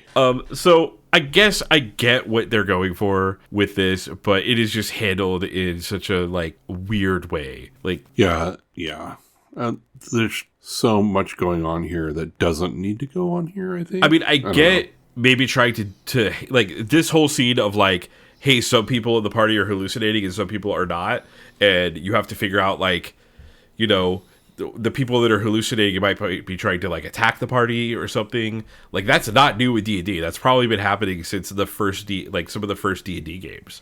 So right. I do commend him for trying to do it in like a different way, but this just seems like a worse way and we're doing it in a different way just to do it in a different way. Yeah, I really don't. Yeah, I hate it. I mean, I guess I don't hate it, but I really don't see why it needs to necessarily be done this way. It's just very weird because this is also coming from a person that's like one of the fathers of D&D. So it just seems like it's just very weird. This is just very weird to me. Yeah. But the noise from all of this happening awakens a jungle onkeg, which will attack you. Yes, on all these people who are in either delusions or messages, or maybe they're all delusional and they're all got messages. I don't know. Depends on their saving throws. Yeah. Also, I just want to. When the onkeg has damage to 15 HP or less, it squirts acid in the next round, automatically gaining initiative. Use the victim's saving roll C. So we're already like 3 saving throws in. The monster can attack normally after squirting. So I just want to the monster can attack normally after squirting. Is just very funny. Also, it gets the initiative automatically, like no rolling. No rolling. Hated it. All right, so next in A3, as you're moving down the path, you receive visitors. So you will run into some Gripply, who basically, it says a tongues spell is needed for meaningful communication. I think, let's look, I'm pretty sure Slim knows tongues, but let's just check, because that would be really funny if he did it. I don't remember if tongues is a cleric or a... So a tongue spell is needed for meaningful communication. So You will talk to these Gripply, and they will warn you of a plant monster ahead at a second bend in the trail. It says, the Gripply tell the PCs to stop 100 feet south of the turn, head northwest through the jungle for 200 feet, and then turn north again, and then you can get back on the trail. So if you look at the actual map, there's two, like the trail that goes to the obelisk, there's two separate paths that it breaks down on. One is the fake path, and the other is the path that the Gripply tell you to take. So the Gripply, they warned the party that there's a plant monster. And if you look at the map, there's two separate paths. So there's the path going from the beach to the obelisk, and then it goes two separate ways. What is the fake path and what is the true path? The Gripply tell you, the PCs, tells the PCs to stop 100 feet south of the turn, head northwest through the jungle for 200 feet, and then turn north again, and you could easily go on the trail. But Kyle, what's the trick? What's the problem here? The problem is that Gripply have smaller feet than humans. Yeah. Just dumb. Yeah, so the Gripply, it says, the adventurers may not notice that a Gripply foot is 3/5 the size of a human foot. So if you go human feet, despite telling you that you need to go 100 feet, you need to actually go 3/5 of 100 feet, because that's how big Gripply feet are. Right. Which is like, I kind of like that, but you get punished very hard for not noticing that. And I feel like if I could have the metadata on this, I feel like no one would figure that out. That is... No one... You're playing in a game and you're not thinking about how big the feet are of the Gripply versus yours. You're thinking about, like, what is 100 feet? Like, 100 feet. Right, but you're... And, you know, as we all know, like, everyone's foot is different. So if you really went by feet, it wouldn't work anyway. Yeah, I think... If I was writing this, I would make the Gripply use, like, a really weird measurement that, like... Yeah. Doesn't work. You could be like, oh, it's like 100 spears north. You're like, how long is a spear? Like, that might be, like, a good... like an interesting discussion to have, but this kind of like tricks you in a way that I guess you could figure out, but I think the deck is stacked against you. Well, it's almost like he purposely wants to put you on the wrong path, because the right path, you just go on the right path and nothing happens, but the wrong path is you run into a man trap. Also, I just want to note, I think this is the first adventure that requests that a player frowns. Yes. Also, like, make it an emote. Also, just to know, if I was writing this and I was like, okay, so the thing about a puzzle is that there needs to be some sort of thing that like the players can get perspective on to figure out the puzzle. And if they wanted to go with that, I think it would be more interesting if they said steps instead of feet. Yeah. If they said, hey, it's 100 steps. Now, your players might automatically just autocorrect that in their head to feet. I know I probably would. But if you describe it as like, yeah, they're 3 feet tall, and they just told you it's 100 steps. Like, when you go into this trap, basically, if I wrote this adventure and I said it's 100 feet, and then you ran into the trap, you would be like, you told me it's 100 feet. I'm mad. This is stupid. But if I told you it's 100 steps, and then you run into the trap, what should be happening is you go, oh, I didn't think of that right. Now that I have this perspective, I understand the puzzle. Like that's what a puzzle should be doing, not this trick. Yeah, not this sort of. This reminds me of like some of the games that I played in, where like we're all like there's 7 of us at the table, and we're all just like doing something, and we all assume the same thing. And the DM had the thought, this like, you know, they had the trick in their head. And they didn't describe it very well and didn't really get onto it. And all of a sudden, like, something really bad happens. And all of a sudden, he's just like, well, you didn't think of hitting the shield. You know, it's just like, there's 7 of us at this table. Not one of us thought of hitting the shield. Like, this is a bad thing. This is a bad twist. Like, you have given us something that only you thought of. And only you know, there's 7 intelligent people at this table. And not one of us thought of that. Right. So this is on you, buddy. Like, you are a bad DM. Right. Like, there's ways to to hint into that would be the way to solve the puzzle. But like, just being like, you didn't think of this is not good. In my opinion, not good puzzle writing. No, and also will frustrate everybody at the table. Yeah. And I know that by experience. Okay, so basically, Path B, so if you go on the wrong path, A4, you run into a man trap, which is, I think it's from Monster, the man trap is from Monster Manual 2, page 83. The man trap is a carnivorous plant. It has a, like, hypnotizing odor that if you smell, you have to save versus poison. If you fail, you become fascinated by the odor, and you voluntarily climb inside of its, like, carnivorous pods, and then it dissolves you with acid. It eats you. I know. Isn't that cool? That's a pretty cool monster. I do like the man trap. So that I do like that. But essentially, like, you run into this if you go the wrong path, which you go if you go where they told you without realizing that a gripply foot is 3/5 the size of a human foot. There's basically, you're just going to go and you're going to hit the man trap. Yeah, which is also, like, another thing that makes this puzzle bad is that there's a halfling in the party, and you're with an NPC dwarf who have different feet sizes than humans. So this is also a puzzle. Right. So this puzzle is written in a way that presupposes that everyone is a medium-sized human creature. So it's another bad reason why this is not a good puzzle. Yeah, there's so many reasons why this is just bad. You're just going to make bad feelings at the table is what you're going to do. All right, Kyle, so we just went through the trail, and we have made it to you and my favorite part of the adventure, the obelisk and the maze. Yes. So we first enter a clearing. So we first enter a clearing. There's ruins here. The maze is... There's a maze, and it's 15 feet below the old city. And the ceiling of the maze has a transparent force field, but at this point it has been covered in jungle debris and dirt and things like that. So you can't immediately tell that there is a force field there. It just looks like ground. Right. I will just say, just in general, reading this whole thing is really confusing just from start to finish. Like, just like starting from the clearing and trying to figure out, like, wait, like it's the descriptions and the way that it's set up is just so strange.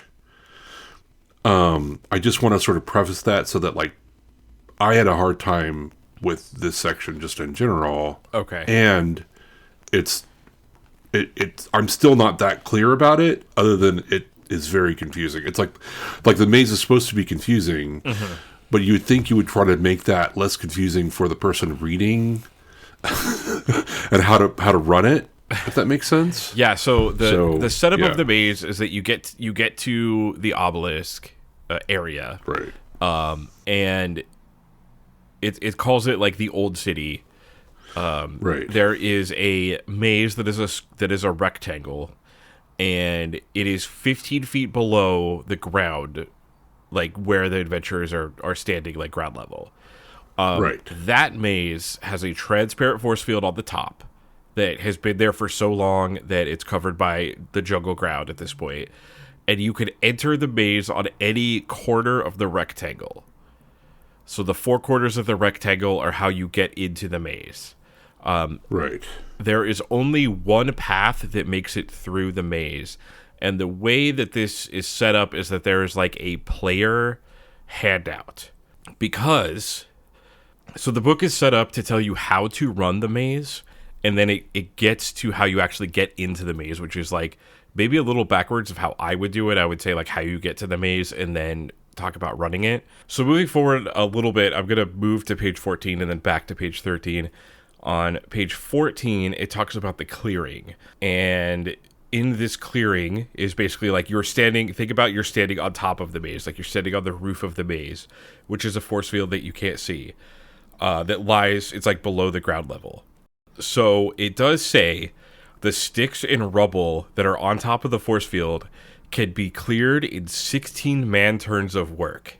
However, there's, like, almost no way for your players to, you're not going to go in the clearing. I guess you could go in the clearing and start digging, but I don't think most players are just going to dig randomly. So it basically, here's what it says. If the characters do not catch on that something is below them, have one character trip on a branch and almost fall into a hole. So it essentially is, like, just tell your players. Like, there's no like once again we're getting back to like there's not really much player agency in this adventure, but it's just essentially just like, oh yeah, they trip and then they find it.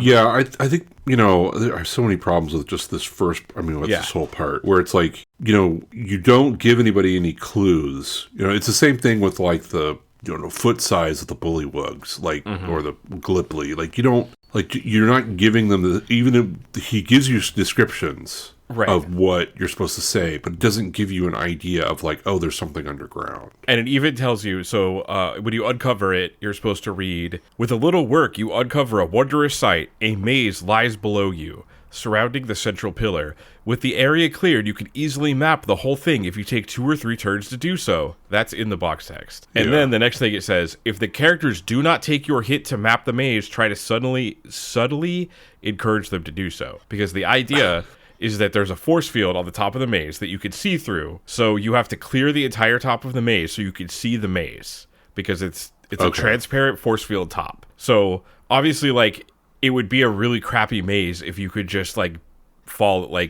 go into it. You wouldn't have to go through the maze. You could just fall in. So the idea is they get to the clearing. A player, if they don't dig or whatever, you say like, Blaze, you trip over a root and you fall and you see that like the ground is clear below you. That's weird. And then you read that paragraph that basically says, hey, you should map the maze. And then if they don't map the maze, you tell them to map the maze. And then once they map the maze, you hand them the player handout of the maze so that they have the map. Right. So now, if you're reading this, if you're listening to this and you've never read this adventure, you might be like, oh, that's like a really weird setup, because if you hand them the maze, they're just going to be able to solve it by looking at it, because like you learn how to solve mazes in 2nd grade. Right. But Kyle, why can't you just walk through the maze? Okay, so the reason why you can't walk through the maze is because on the previous page, it tells you that there's little disintegrator areas. So on the DM's map, which has the player's map, you can see that there's all these little places where there's disintegrators that are at. So, and fun enough, there's no saving throws for these disintegrators. Like, they just disintegrate you and you're dead. Yep. So you have to sort of like, you have to try to tell them that they need to bring stuff in order to deal with these disintegrators. Because, like, if you get into the space where the disintegrator is, it's just going to kill you. But if you have something in front of you, it would disintegrate that first. So you have to try to, it's like a trap that you have to try to solve. Yep. And just remember, like, the setup for the maze that Kyle just talked about is like that, like, okay, I kind of get that. But before he talked about the disintegrators. So it's like, you don't, it's like, it's very confusing. I was very confused reading this whole piece. So the players have a map that is not marked with where the disintegrators are, but the DM has a map that has X's over the each tile that has a disintegrator. And to like expand on what you said, this is exactly what the book says.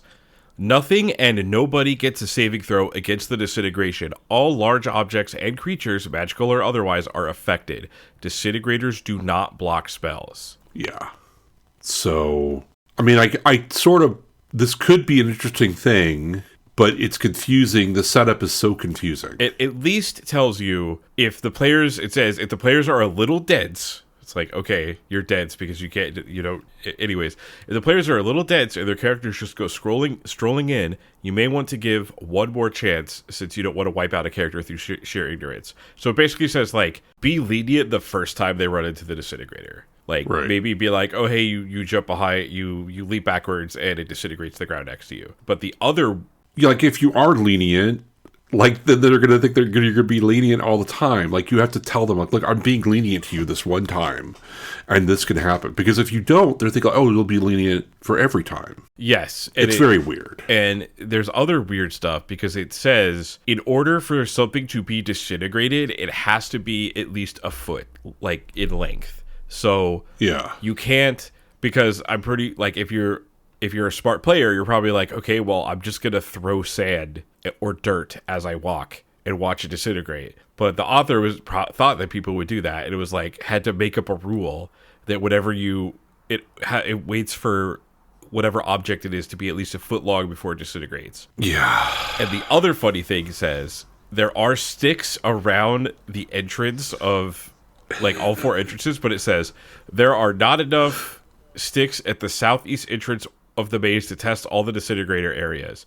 Characters may gather more sticks before they enter, but don't suggest this to them. So, right, like, they're going to think that's really obvious. They're going to think about that. They're in a jungle surrounded by trees. Like, and there's no, like, once you go in the dungeon, once you go in the maze, until you're halfway through, there's no way you could just leave. Like, if you'll know where the disintegrators are, so you just mark it on your map and you avoid it. Right.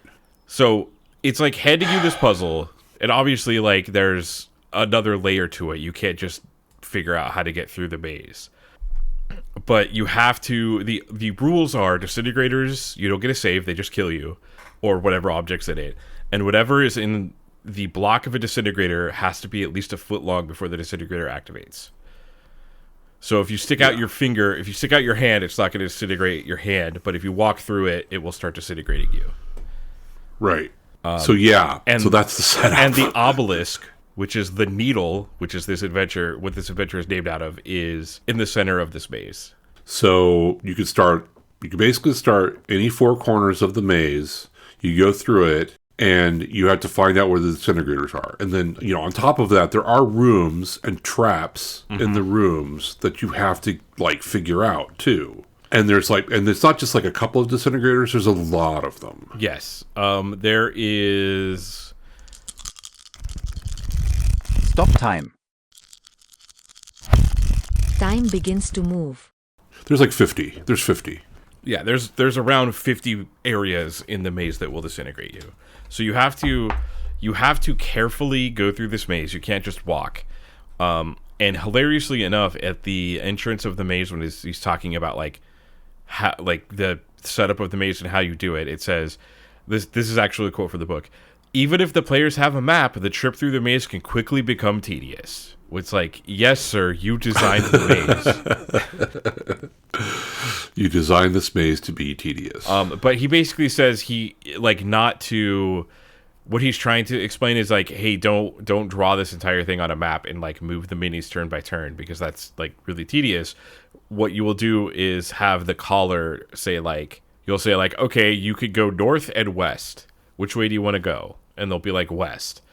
And then you kind of like explain the maze that way is what he wants you to do. Right. And so like you'll turn west and go however far it is, and then you'll reach a point, you'll go there, and then like at some point in time you'll reach a disintegrator, because hopefully they have a stick out or whatever. It'll zap them and they're like, oh, okay, there's a wall. And so they're supposed to be on their map marking where the disintegrators are. And then, in theory, like what the rooms do. Because there's also... there's 9 named areas, including the actual needle, or the obelisk. So it looks like some of them are optional, like the rooms are optional, but some of them, if you're going through, you may just go in there, or have to go in there. Right. And so it also, he makes it so you can't, like the author makes it so you can't just like throw dirt as you're walking, because it needs to be a foot. At least a foot long, but you're in a jungle and there's going to be no shortage of sticks. And even if you can't find a stick on the ground, you can chop down one tree and then make a bunch of sticks. Like you got infinite sticks. Yeah, you could spend a day doing that. And you'll have to fight the giant dragonfly that's in the canopy of the tree, but right. But whatever. Just so it's like he knows you could easily solve it, but he puts that explanation in, but you can also just easily solve it with the sticks. So there's like almost no, like once the players figure it out, there's no reason to like have the disintegrators, because your players could just walk around with this slowly with a stick in front of them and they'll figure out where all the disintegrators are. So this is like, I don't think this is a very good puzzle. No, it's terrible. So, I think part of it is like you have to decide as a DM, what do you really want to, how do you want to make this interesting to your players? Because, so for instance, like if you go to the, what is it? That's the north, that would be the northeast corner. You can't get anywhere because there's like disintegrators right there. So like you could, like if they start in that entrance, you could decide, okay, well, I'm going to have them sort of narrate what happens and try to make it something interesting. Or you could just say, like, hey, you go through there and you find there's 2 disintegrators, and then you just move on. Like, it's kind of an interesting, like, you got to figure out how to make this interesting. Yeah, and it's... And fun, because, like, it's not. Yeah, because, like, solving a maze is not... I mean, that's like like I was saying, you do that in 2nd grade. So a maze is like exactly. A maze needs something else to spice it up. So in this, he does the disintegrator. This is D&D.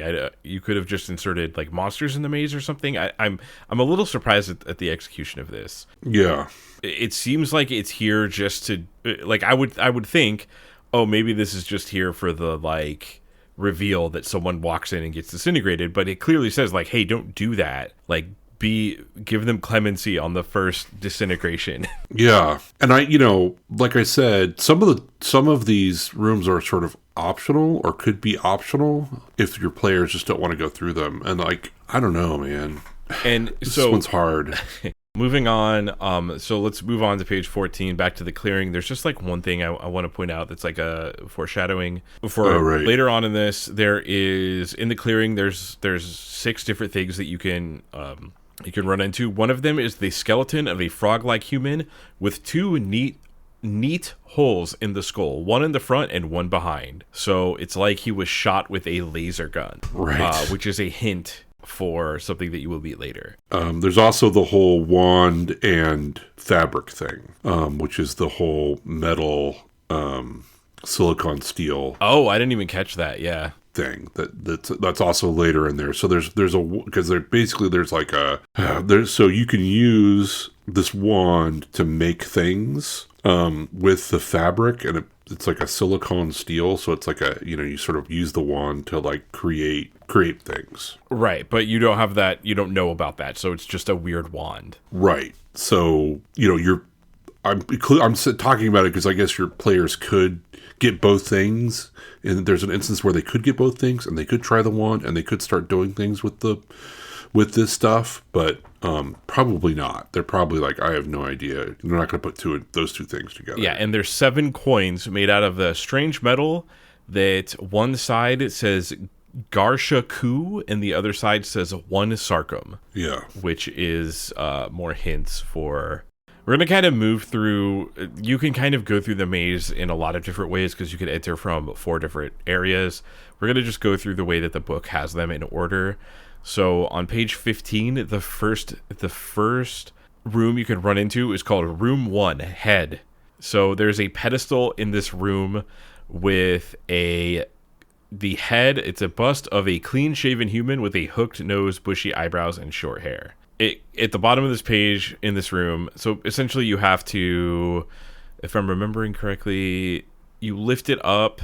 So essentially if you lift this bust up, there's a ring that is revealed because the bottom of the bust has been hollowed out, and if you don't diffuse it first and you just lift the bust off of the top, it causes a pretty notable fireball explosion that is 33,500 cubic feet.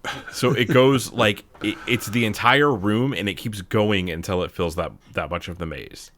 So I just want to point out that I looked this up. A football field is 57,000 feet, cubic feet. So like this fireball is very close to the size of a football field. Right. This fireball explosion. And it's a ring of fire resistance. So, we always said about like having the thing that helps you that you're trying. Yeah. Now, that whole thing. Now that the dragon, the red dragon keeps a fire resistance ring in his lair before you fight him. Right. Also, these rooms are filled with disintegrators, too. That makes it fun to deal with. Yeah. 2 of the rooms, most of the rooms, actually. Only 2 of them don't have disintegrators in them. So, moving on to room 2, which is called First Image, I just want to point something out in the box text. It says, in the center of this rectangle room is the 6-foot-tall head of a man. The same man is portrayed by the gold bust from room 1, hook nose, short hair, and so forth.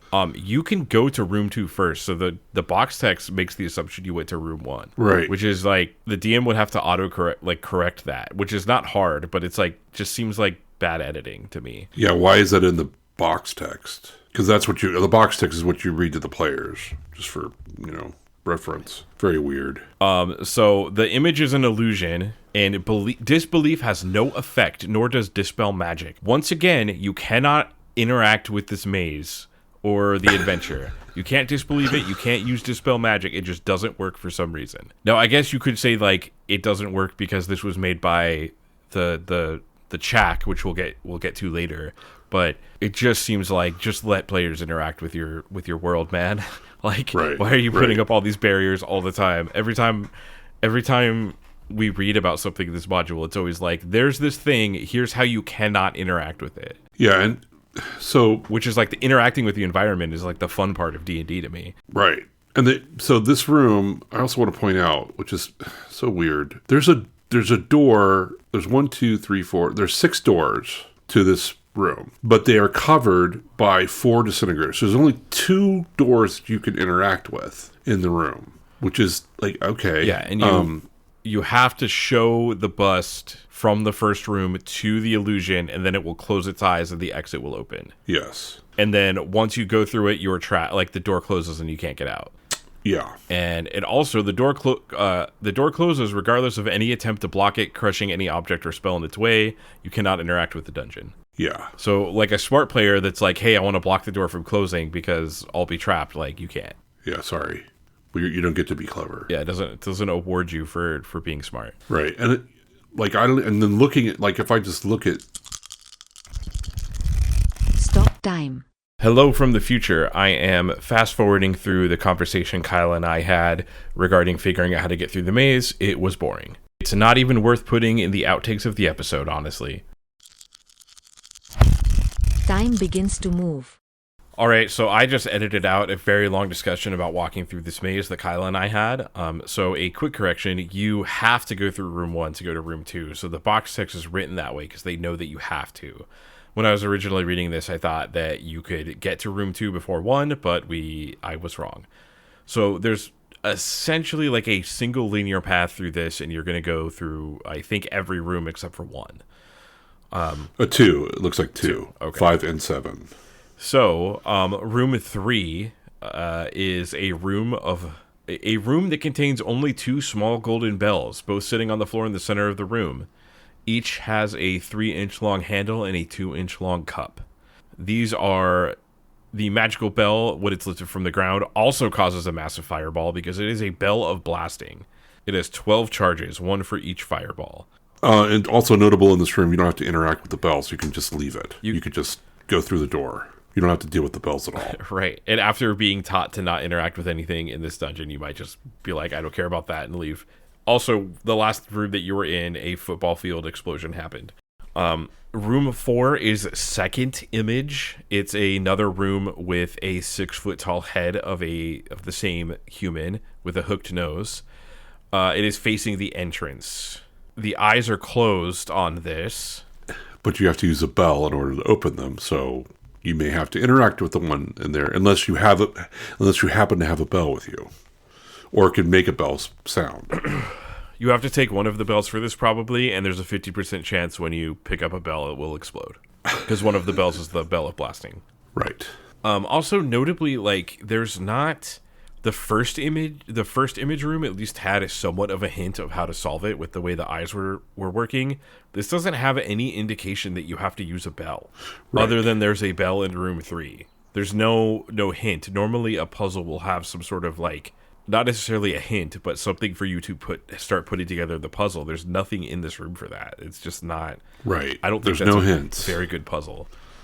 No, you have no idea that you actually need to use the bell in room 3 in order to get through room 4. Other than it's another room, and if you're playing this, that room could have been like hours ago with how you have to go through this dungeon. Also, just to note, because you want to use all your sticks apparently, there are, in room 4, there's 4 disintegration doors. So there's, 1, 2, 3, there's 6 doors, only 2 of them work. One of them, they're closed because of you have to use the bell in order to open the real one. But if you tried to use the other doors, there's disintegrators in front of each one. So you may be trying each one of the doors and going like, hey, none of these work. And you've had to use 4 sticks because of the disintegrators. And then you find out, it's the one that doesn't have a disintegrator is locked and I have to do something. It's very annoying. that you have no hint about. So room 5 is the chalice room. It's an octagonal room that contains a pedestal in the center with a golden chalice sitting on top of it. And of course, the chalice is something you need in order to go through to room 6. So if you have to interact with this, they just don't tell you do. Also, the pedestal is made out of partially galena, a lead ore which foils dispel magic attempts at negating it. So once again, don't interact, don't dispel, don't do anything. You can't. You're not allowed. How do you just take it, right? Maybe. Well, there's a ring. So in the center of the pedestal, there's another ring of fire resistance. Okay, so there's a ring in the hole. It says fire trap. So is this fire trap the same fire trap as these explosions? Or is fire trap a spell? Fire trap must be a spell. I think it's actually a spell. The evocation, a fire trap. I think there is a spell called fire trap. Yeah, and you can't use detect magic to detect that it's there. Okay, future Kyle, is there a spell called fire trap? Stop time. The spell Fire Trap is a level 2 druid spell, level 4 magic user spell. It is an evocation that you cast on a object that closes, like a chest or a drawer or a book or something like that. Anyone that opens the item has to save versus magic, or they take 1d4 plus 1 damage per level of the caster, or half if the save was successful. Back to the podcast. Time begins to move. But it basically notes, like, you can avoid this, but you need the chalice for the next room, room 6. So moving on, room 6, the third image, a rectangular room, again, holds the 6-foot image of a now familiar human head with a hooked nose, again, is at the center of the room. So, this puzzle is, you have to go through 3 steps in a row in front of the head. You cannot affect it. It faces the entrance. So you walk in this room, and you have to do these 3 things in a row, and it tells you what happens to the head when you do them. So, 1, ring a bell, and the image will open its eyes. 2, put liquid in the chalice, then show the chalice to the image, then the liquid will disappear. And then 3, show the golden bust to the idol, and then it will close its eyes, and the door will open. So, there's no indication other than the chalice holds liquid that you have to try to serve it. Other than you've been using the things in the previous room on the next room, that's the only hint. Normally, a puzzle has a setup and then something that gives you perspective on how to solve that puzzle. And there's really none of that here. And the previous rooms might have been hours ago in gameplay. So it's like are you just expected to start doing random things to this? Yeah. It's like, it's really not well done. I question it here. It's like when you're playing an old adventure game on PC and you don't know how to pass the room, so you're like, use chalice on head, use bell on head, listen door, show bust to head. Yeah, I sort of wonder, I guess let's talk a little bit about it right now, and that it seems like this module was incomplete. Like they were handed something, because I think, I think we talked a little bit about like that, the author left TSR when Gygax did, and a few years before this was published. Yeah, so there's kind of a thought of like maybe they didn't have all the information and they just put it in here and they never really play tested this. I don't know, man. It just or it was like sitting in a drawer somewhere and they were like, here's an adventure with a fairly popular name that people know from BECME, D&D. Yeah, but I mean, I guess I'm doing a little bit of an aside here, but it just seems so obvious in this when we talk about, like, how are the players supposed to know anything? Like, you could make it vague, but not to the point of no clues whatsoever. Right. There's just the setup, which is you walk in the room and there's a head. There's nothing to give you perspective on that.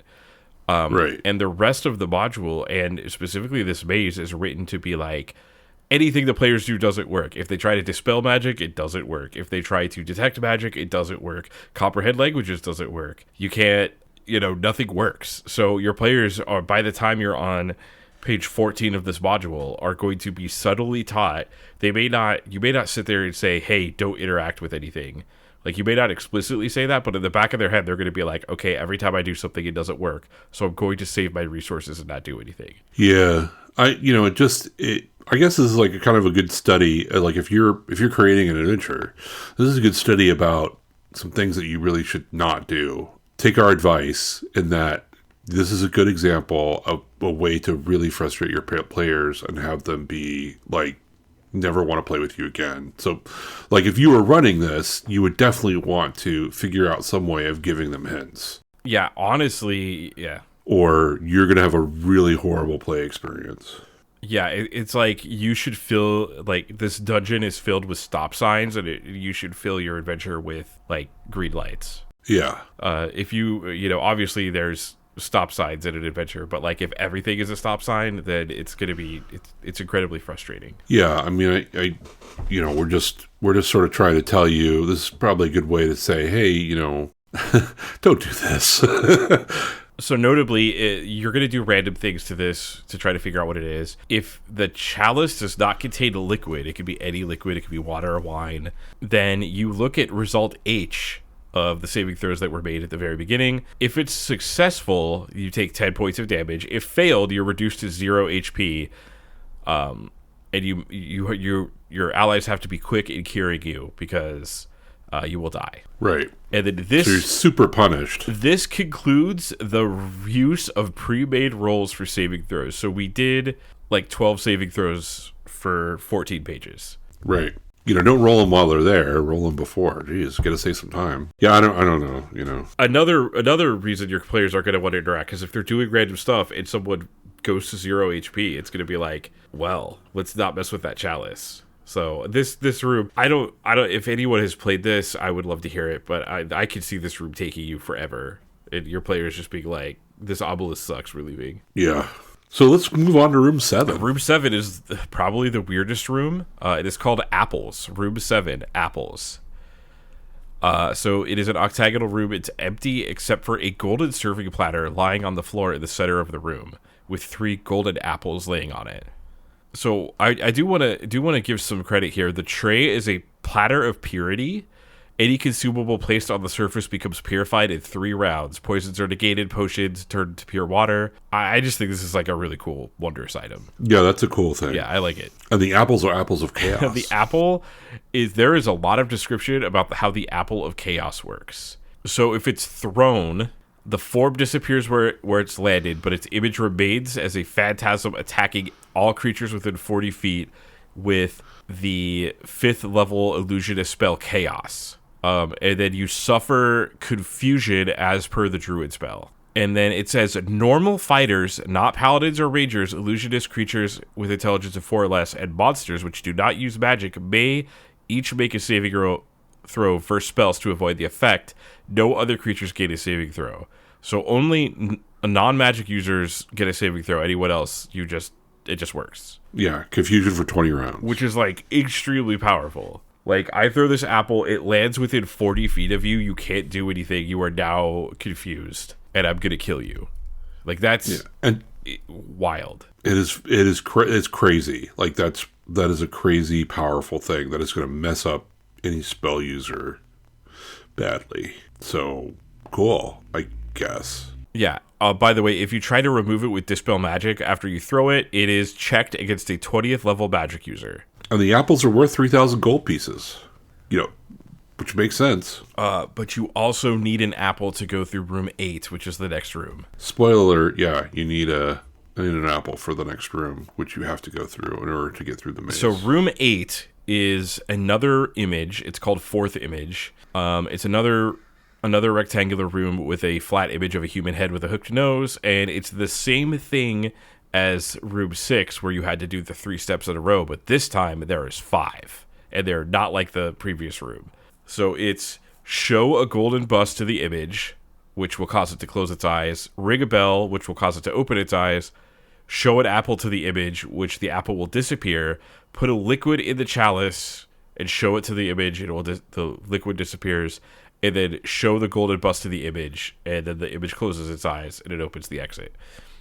Most notably, you have to show a golden apple on page 3, step 3, which disappears. So you can In video games, we call this a soft lock. You can lock yourself out of progressing if you do that too many times and have to start over. Right.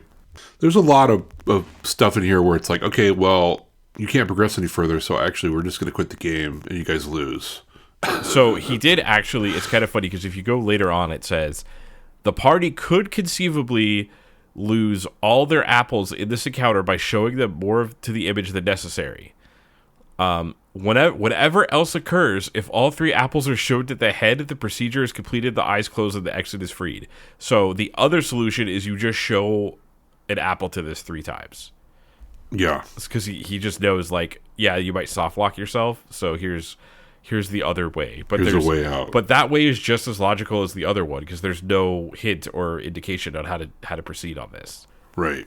And once again, if you don't do it perfectly, you have a saving throw versus death, which you did not pre-save. You pre-saved on the last one, though. So why not add an extra save? Now you can save. Now we'll let you roll some dice, as Gary Gygax intended.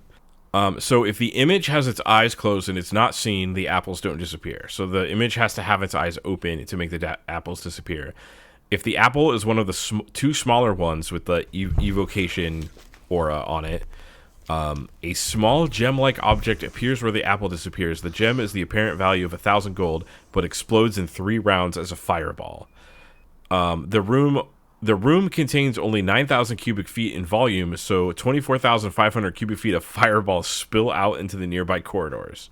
So another massive fireball explodes depending on the order that you do this in. Yes. All right. Center. Room 9. Center. As you approach the center, the base of the obelisk is visible amidst 4 buildings. There is no signs of life or treasure. And then I think you meet Torgal. Yeah, so in one of the buildings, you meet Torgal. All right, so you're going to move on to room 9A, which is the northwest building. In the southwest corner of the room, there's a golden throne, and you see a familiar figure, a clean-shaven human male with a hooked nose and short hair. He is wearing an orange robe and a pair of red boots. It's Torgal. This is an NPC you're going to read about when you read about Montana and Digger. It's Torgal. He is a 13th level neutral magic user. So it also says he is known by reputation. So you will know immediately who he is. Also, he only uses alignment language if absolutely necessary. So we're still talking about alignment language in the late 80s. That has not disappeared yet.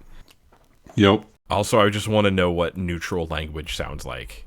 It sounds like the I would think it sounds like HAL 9000. That's like the neutral language. Right. Right. The neutral language. He basically is in the dungeon because there's a whole other party. Spoiler alert. There was a whole other party that came. Yeah, there's a whole X-Men Deadly Genesis thing where there was a party before you that the king never talked to you about. And he was in that party and he survived. Right. So he was ambushed by it says frogmen, so it's unclear if it's which frogmen in the jungle attacked him, but he teleported away and he appeared in the maze and couldn't leave because you can't teleport out. Which is like, what? Okay. He also lost his spell book, so he only knows the spells that he has memorized. Also, it does say the tips of 2 fingers where he unexpectedly walked into a disintegrated field are gone. But that's not how it describes it working, because it says it doesn't work until a foot-long object goes through it. So this is like something I feel like an editor would have caught. I don't know if this is like the NPC, the world works differently for an NPC, but like if your players find out a foot-long object needs to be disintegrated, they're going to be like, hey, wait, how come you lost your fingers, but like Blaze over there got disintegrated? What? Right. The only way I can think about it is that it says that he lost a large salami. So all I can think of is like maybe the salami was 10 inches and then his other fingers were 2 inches. Yeah, and so he lost that. But it says previously in the backpack, there's like a rotten thing. So I thought that was the salami. Yeah, I don't know, man. Like it's a little unclear and weird. That's all. But I'm making a jump, and they don't make it explicit as to like why that is. Yeah, he also could have. It would have been pretty funny to be like, I was eating the salami sandwich I had with me, and it got disintegrated. Like that's a funny thing that you should say. Yeah, with my fingers. Like, okay. Huh. My favorite is that he's going to like if you don't help him, he just conveniently will basically cast gaze on somebody and force them to help him get out of the maze. Yeah. Also, notably, like, he's been. We're all trying to get out of the maze, Torgal. He's been here a year. Yeah, so he's a little crazy. And it does reveal that like he's been sitting on the throne. So whoever sits on the throne in this room is the person that becomes the giant head in the other rooms. So if like one of the players goes and sits on it, their image becomes the head in the other rooms. He says he actually he had no idea that was happening because he couldn't, the way the entrances work, he couldn't get to those rooms. But he says he does remember some odd dreams about waking, sleeping, eating, and drinking. So that's a reference to like the head opening and closing its eyes and like drinking the chalice fluid and eating the apples. Right. So you walk in the room and he was asleep. And it's saying that like while you were doing that, he was dreaming about doing those things. Which I guess is like it's like the most interesting thing about this maze thus far. Yeah, for sure. But there's no clear indication of, other than like, this is like one of the D&D thing. A lot of times D&D, I think is better when you come up with like a reason why something exists. Like this is the chalk made this obelisk and put it in here and then like made the maze. But it doesn't, other than the disintegrator rays, like why did they make a golden throne that makes the heads in the other room turn like that? I don't know. I would like a little more explanation of why this was made this way and how it works, other than like the person that made this is crazy. Yeah, exactly. Like what are they? It's almost like, well, what are you trying to accomplish with this maze? Like why was this built?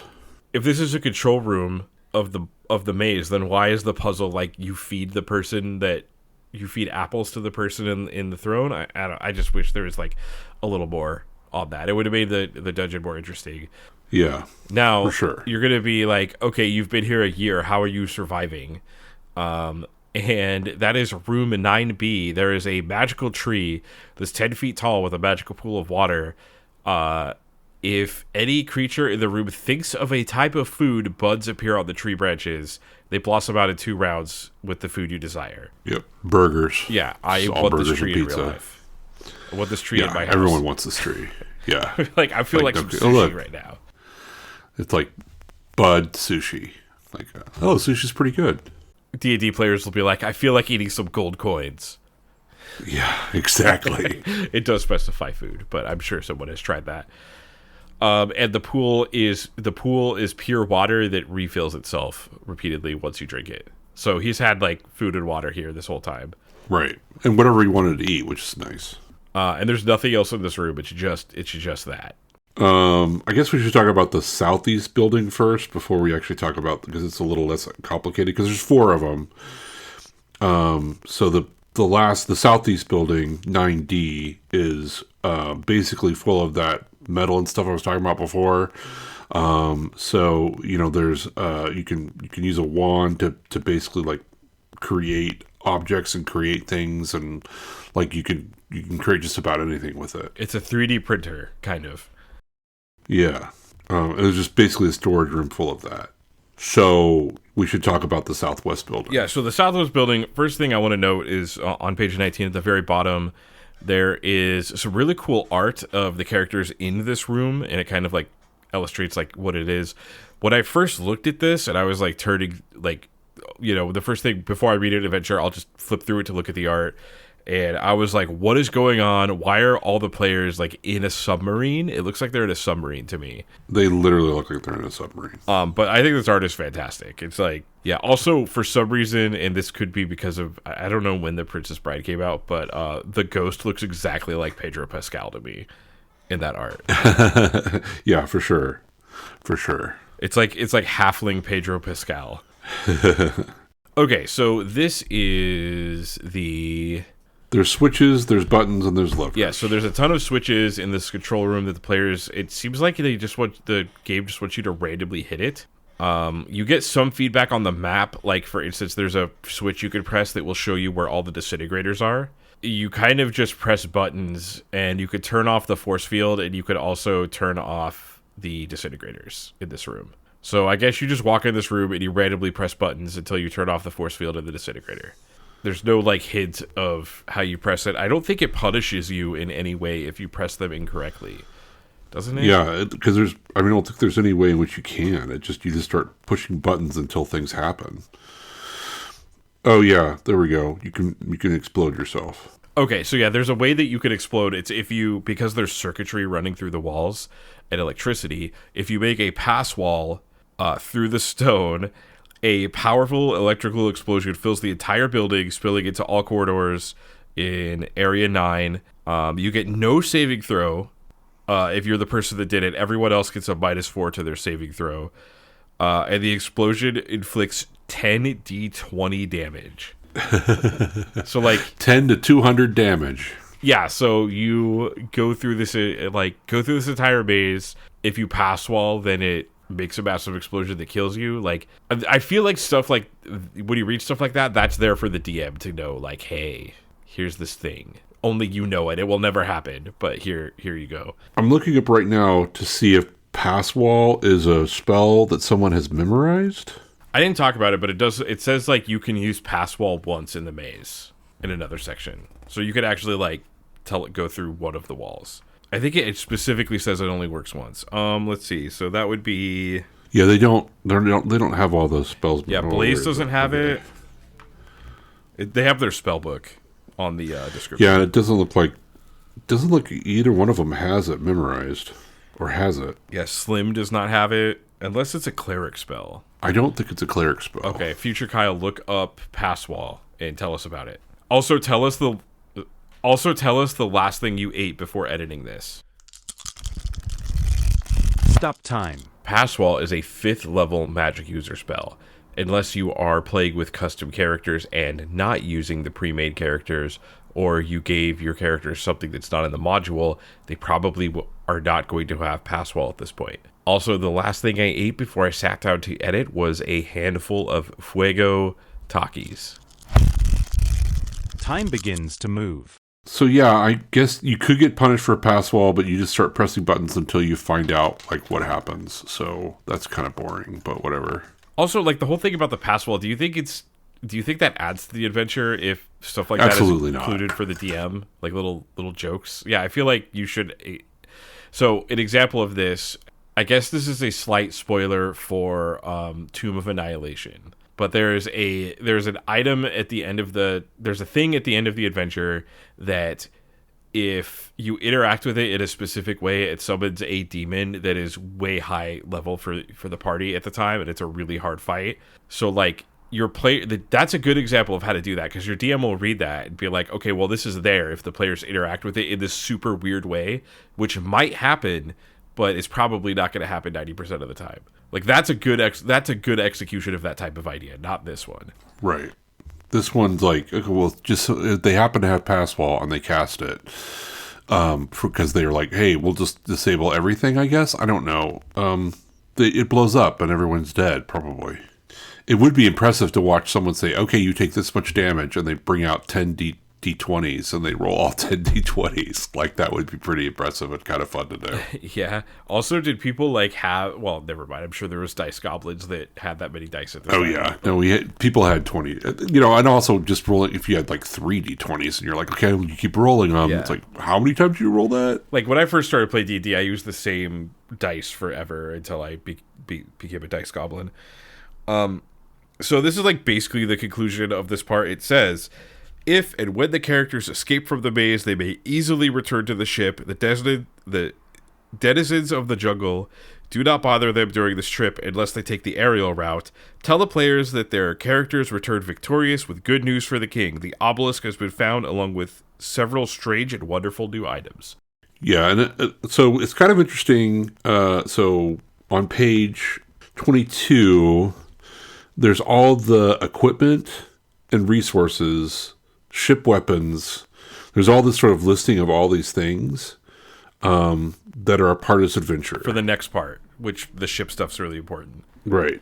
So, and then there's also a treasure listing, which has like all of the money and stuff. Like if you, with all of the, Ring of Resistances and Ring of Warmth and Bag of Holding. So there's a bunch of stuff in there too. Like they have the Platter of Purity and the Apples of Chaos and,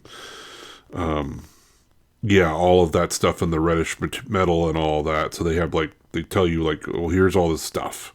So you sort of have to, someone's got to make a list of everything that they got. Because they may not get all this stuff. Yeah. Some of it may have exploded, whatever it is. So as a quick aside, what this does remind me of is when I played Adventurers League, people made online lists of every magical item in every module so that people could figure out I want this item, I'm going to go do that module to build their character the most optimally, which is nice, kind of cheesy, but I guess it's fine. It's a fun way to interact with D&D, but I always thought it was funny that, people figured out how to optimize their characters by knowing what modules to do. Right. Not to mention, you might not get the item the way Adventurers League worked at that time, so I guess you'd have to, talk to the other players and be like, I really want the flame sword. Right. Okay, Kyle, now that we're done with that labyrinth maze thing, we continue on to the next part. We flip the pages, and we are looking at reference sheets in the center of the book. Yeah, so obviously I do not like this. So the reference sheets, unfortunately, are for all three parts, and we've only done one part, and the reference sheets sort of go to all three. And probably the biggest one, it gives you a treasure listing, it gives you a listing of all the things, it gives you all the treasure. And then it also, on page 25, starts talking about trade goods and values. And I have an issue with that because basically it's about the next two parts. Actually the third part. Most of it's talking about the third part. And it's sort of strange to have this in the middle. So are we just going to skip this and talk about it once we're done with the whole module? How do you want to do this? I think we should probably talk about it later because it's going to talk about things like the chack, which we haven't even got to yet. Yeah. To be clear, I think the page is really useful. It gathers all the treasure, it gathers all the gold. I like that, but I think it's appendix material that's in the middle of the book. So yeah, I think it's actually, I agree. It's great appendix material, but it should be at the back of the book. And it's sort of you're sort of spoiling it for the person reading this. Yeah. Also, you have not that matters, but I imagine that while you're reading through this, you're supposed to skip it and then come back to it later. It's a reference page, so it's not going to be too useful for you. I read it in order just because how I read these books. But right. When I'm running this module, if I'm like, oh, hey, how much was the odd gem worth again? And I'm looking at the reference and it says the odd gem is worth 5,000 gold. Instead of just looking at the last couple pages, which I know that'll be there, I have to be like, oh wait, where? It's in the middle of the book somewhere, and I have to find it. I probably would bookmark this page or fold it or something. Yeah, it's position in the book is a little weird. I do agree. Yeah. So anyway, let's skip on to part 2. Yeah, so part 2, retrieval. So the maze is technically part 1. So there is a lot of rules. So suddenly we start talking about ships. And the first thing it talks about is the plan. So what is the plan? So the plan is that they're going to... Okay, this is so weird. So I kind of wish, again, this part was either in an appendix or maybe after we sort of hear the story, but it's fine. So basically the king wants that. He wants the obelisk. He wants this thing. He wants a needle, basically. And he wants you to retrieve it. He wants you to take it out of the jungle, put it on a ship, and bring it to him. Yeah, so it does talk about the plan to excavate the obelisk from the ground, And that is pictured on page 20. There's art of how this is going to work. They're going to build scaffolding around it and basically just pull it up. Is this where he talks about he discovered its... No, so you go through this whole rigmarole about ship weaponry and what everyone's bringing and how all the rules sort of work in the jungle, like it's like all the rules are first, and then you go on to the actual, like, what happens with the players, where they then talk to the king, like the king invites them. So it's like on page 27 and 28 are all the rules for this next part of retrieving the obelisk. And then when you get to page 29 is when you actually get to, like, what happened. Like, why does the king want this and what the explanation is. I kind of wish the explanation was obviously first, but that's just me. Yeah, I remember reading, I'm looking for it, that the king used a limited wish spell to determine that it's hollow. Yeah, that's on page 29 when you read it out to the players. Oh, okay. So spoilers, the king uses a limited wish spell to determine that the obelisk is hollow so that it can float. Because it has air in the center. Yeah. So use a limited, like, why not ask it what it does with a limited wish, as we both have talked about, as a side. No, he just finds out it's hollow. I think maybe he uses a wish spell to ask if it can float. Like, I don't know what his actual question for the wish spell was, but I don't know why he just like, well, what is it? Also, what's the point? Like, you could also just put, like, because it does talk about how he's talking with his court wizard and sage. You could just be like, we uncovered a book that says that it's hollow.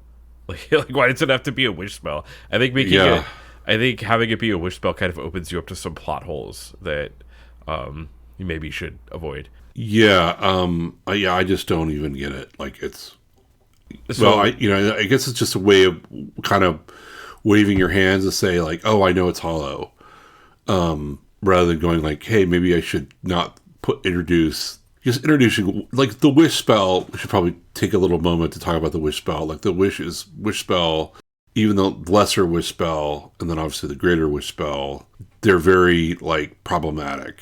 A lot of DMs will just say, like, I'm getting rid of the wish spell and I don't want it to be anywhere near me, because it can be really problematic. Right, that's why in 5th edition it's clearly defined what it can do. Right. It's like, you could get this much gold, or you could cast another spell with it, or you could give yourself resistance, or you could do a thing the DM agrees that you could do. Like, it's very limited.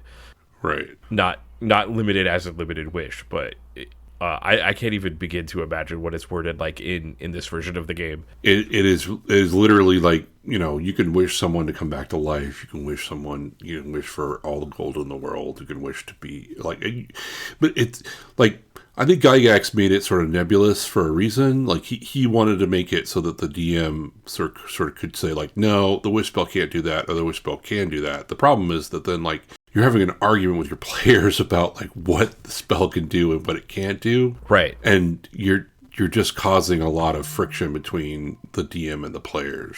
Right, and then it also is like, oh, you want 10,000 gold? Okay, it appears in bags above your head and crushes you. Sort of wishes. Well, you didn't specify how, or whatever. So the king's plan is to he's going to send some workmen with you, some workers, and they're going to build scaffolding around the obelisk, and then basically, like, pull it onto a sled, and then you're going to sled it out of the jungle, and then bring it back to him because he wants the obelisk. So this is, you have gone back and told the king what you found. Right. So you went back, you told, right. And then he's now wants it. And then also in that whole thing about limited wish, you find out that Montana, your dwarf companion, thinks this is all very boring and is not going to come along. And I absolutely agree with her. This is going to be very boring. Yeah. And is not going to want to, and I don't want to come along either. You also find out that Digger basically was trying to ransom the magic user, or whoever has the magic user in your party. In this case, I think it's, I forget his name. Slim.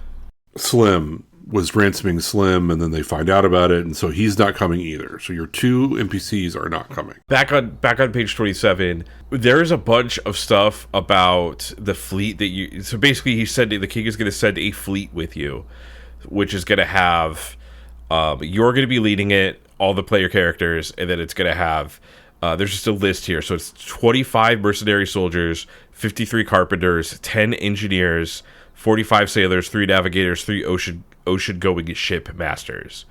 And then it gives you a bunch of rules about like how to do ship combat and how to do like ship-related things. Including fire damage, how the weapons on the ship work, and modifiers to ship combat.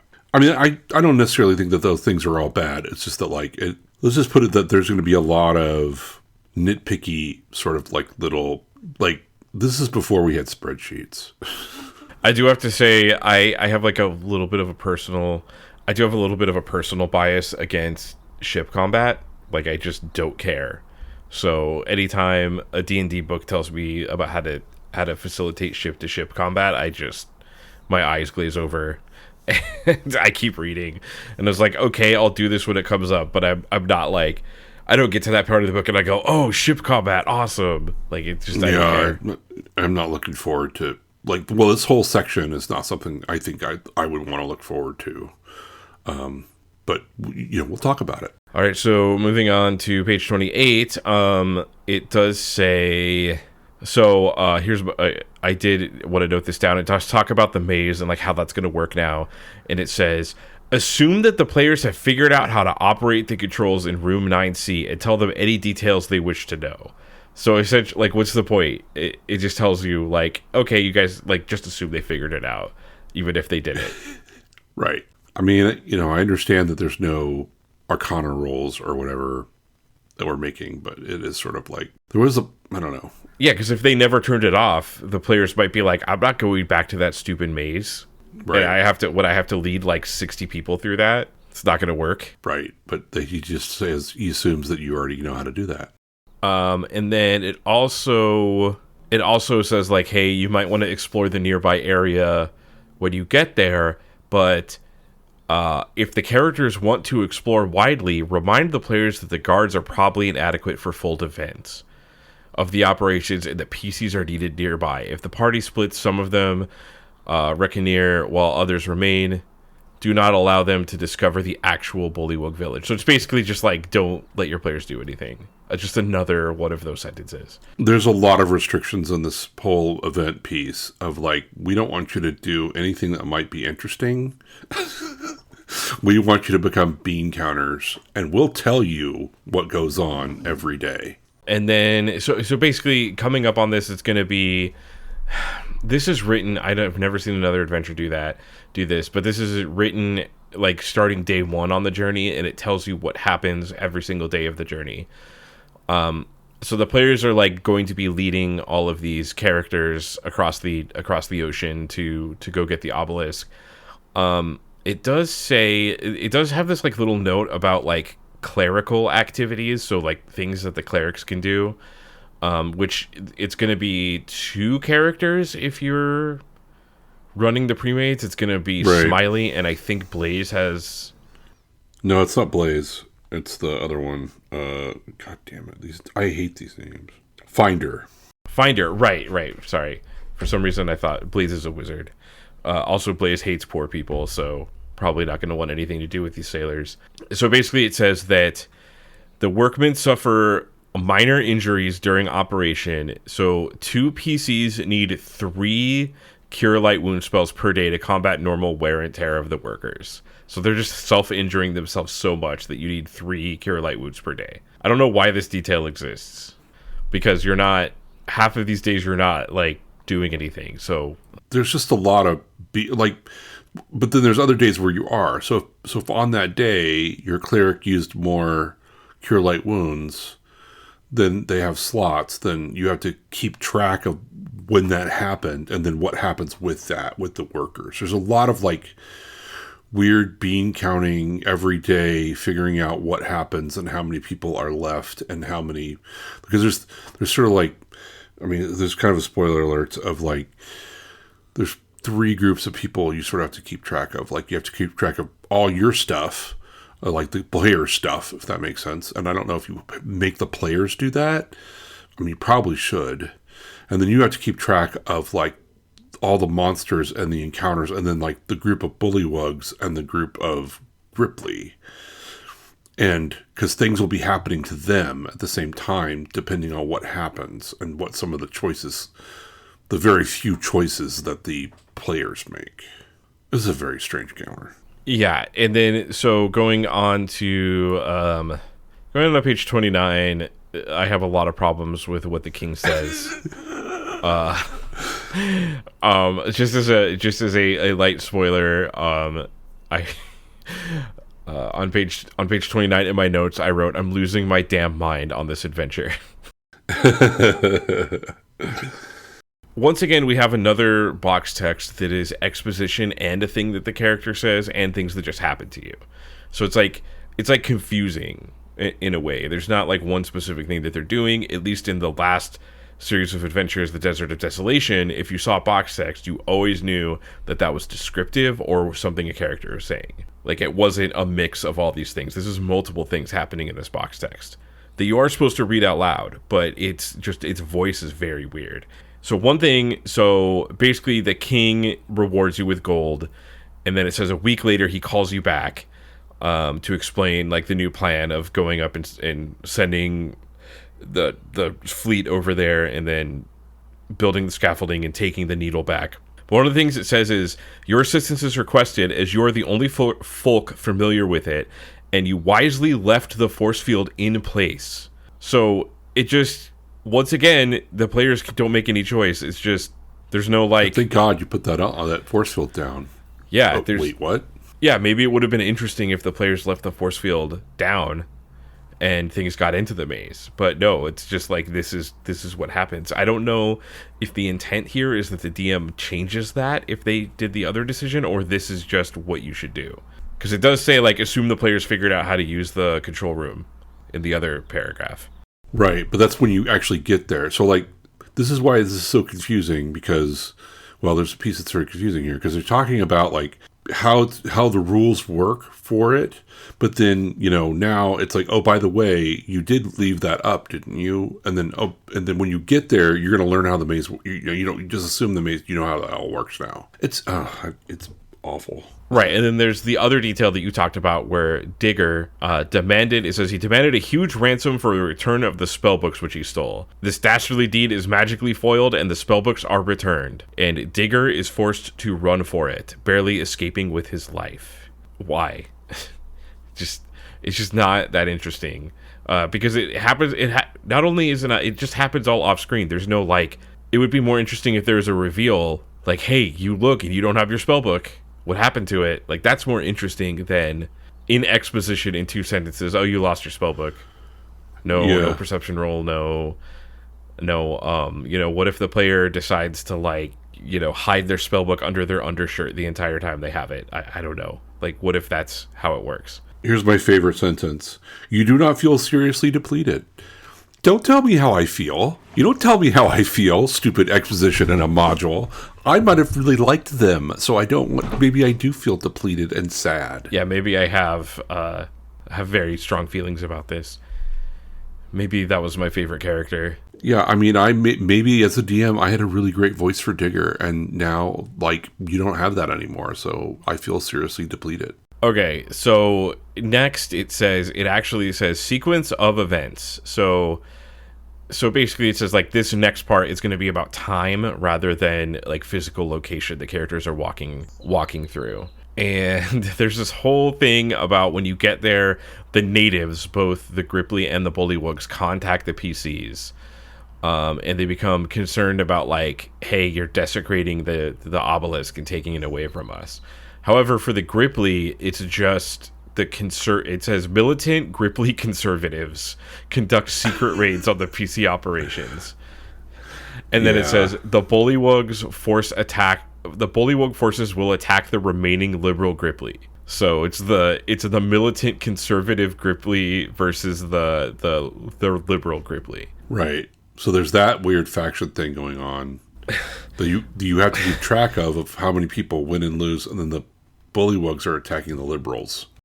Seeing the word militant, gripply conservative makes me laugh really hard. Isn't that great? Like, I laughed super hard when I was reading this. Like, okay. But I did learn, so there's like really different meanings. Like, Americans use the word liberal like way differently than Europeans. So, and it was mostly due to like the way Ronald Reagan used the word. Right. For more information on this, because it's really complex and I probably am not going to explain it well, go play the video game Disco Elysium. Highly recommend that game. But I think around this time, that word is starting to be used a little more in pop culture. At least it was throughout the 80s. So it also has an alternative plot line.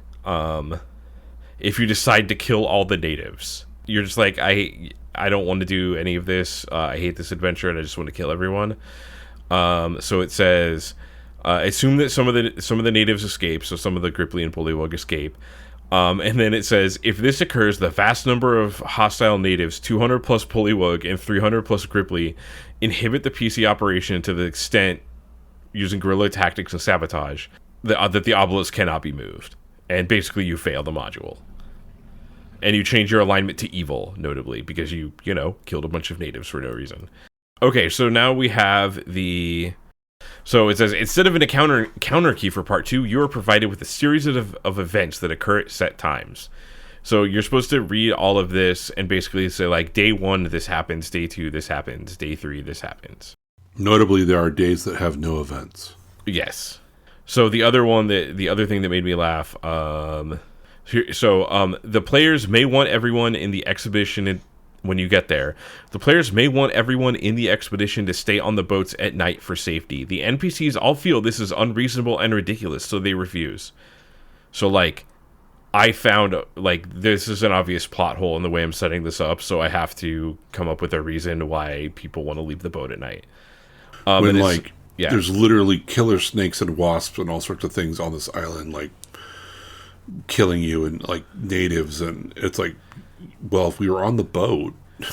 Yeah, and it says the boats are cramped and not to the NPC's liking, except they just spent 4 months going over the ocean in the boats. They couldn't leave the boats when they were on the ocean, so how are they so cramped that they don't want to be on the boats anymore?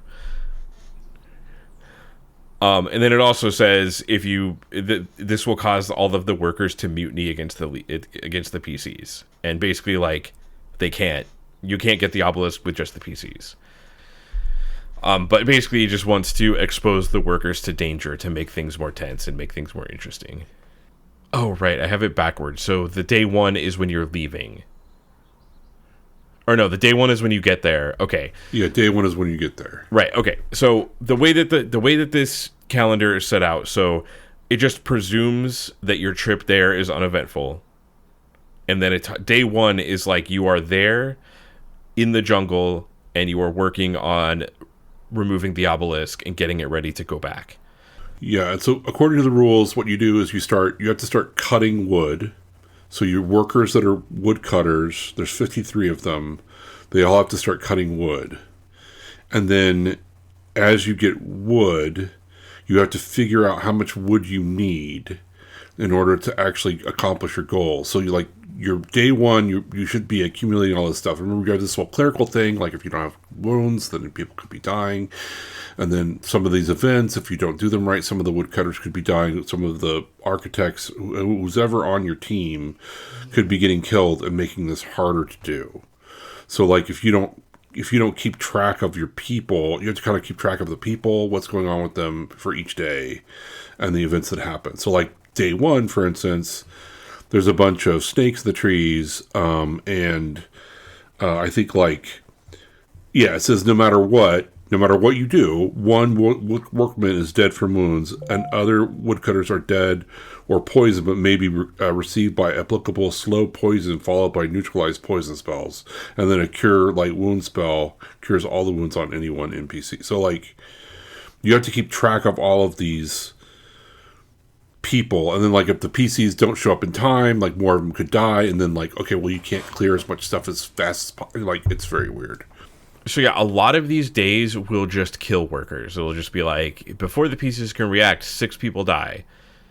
And I do think like this part, it's kind of funny that there's all this like mechanical stuff on the boats, but this part could have been like really mechanically interesting if it allowed the PCs, like there is a genre of board games called worker placement games. Like they could have constructed this to be like, you have all these workers, how do you use them? But that is not how this adventure is written at all. We know that there's no like player agency at all in this adventure. You just kind of are pushed through this story. Yeah. Especially this part. Yeah, so we start with snakes in the trees. Okay, so page 30, I do want to point out the art on page 30 is really awesome. It's the characters like basically standing on the boat and like looking out into the ocean. Well, they're shooting a ballista. Oh, right. Yeah, they're looking out at the ocean and there's like some sort of ship to ship combat happening. But anyways, I think this art's really cool. I really do like the art of this in this module. So we're just gonna kind of go through these days of stuff that's interesting. First of all, day 17 is titled Wasps. Day 17, Wasps. Watch out for them wasps. So 5 giant wasps raid the outer edge of the logging area. 6 workers are stung before the PCs can arrive. 2 are killed, 4 are paralyzed. So just like that's the day. Doesn't matter what the PCs do. That's just what happens. Their typo watch day 18 to 20 has no events, but at the very end it says and the ramp instead of ramp. Rant. Yeah.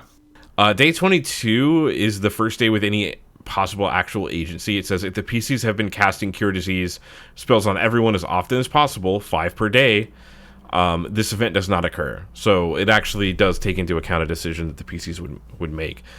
You would need to be describing like everyone getting diseases in the jungle, because I don't think it explicitly says like, hey, make sure you're doing this. And then day 23, the native visit. 6 Gripply arrive at the site. They seem upset about something. It basically they're talking about like the human desecration of their sacred places, the maze and the obelisk. And Gripply have been coming and visiting you as well because you if you have services, which you sort of need to do, because there's a whole thing of like needing clerical services, not just like cure wounds, but like talking about God or whatever, because I guess everyone's religious. Yeah, so. it says like just non-denominational services essentially. Yeah, so like that's going on. So but in the background there might be having like I don't know. Could be skirmishes and stuff of the Glipply and the bullywugs. So you're sort of, but I think that's later. But it's just weird. Also, there's not like much. This book is not interested in litigating like, hey, what taking a native religious artifact, because it basically says like these 5 or 6 conservatives or whatever are the only people that care about the obelisk. The others don't care, and the bullywugs just don't like the Gripply, so they're trying to like mess with the Gripply. So it's not interested in that discussion, which could have been like maybe an interesting discussion to have in D&D, but it's just not interested at that at all. Day 50, I just want to read the sentence. The militant conservatives and the liberal majority, led by the tribal mother. Yeah. The native asks the PCs to aid the mother, aid the liberals, help the liberals out. And then day 51 through 53, we just have the players have no agency. The workmen get attacked by elusive creatures, and it just straight up says the PCs are not able to sight or catch any of the natives. So like no matter what you do, set up traps, any decision that you have doesn't work. Just doesn't work. Yep. Continue on through the next day. Work. 54 is the first day where there's actually some sort of combat going on. If you are in the Gripply village, then I want to talk about this. Okay, so it has this section called Clinkage Charge.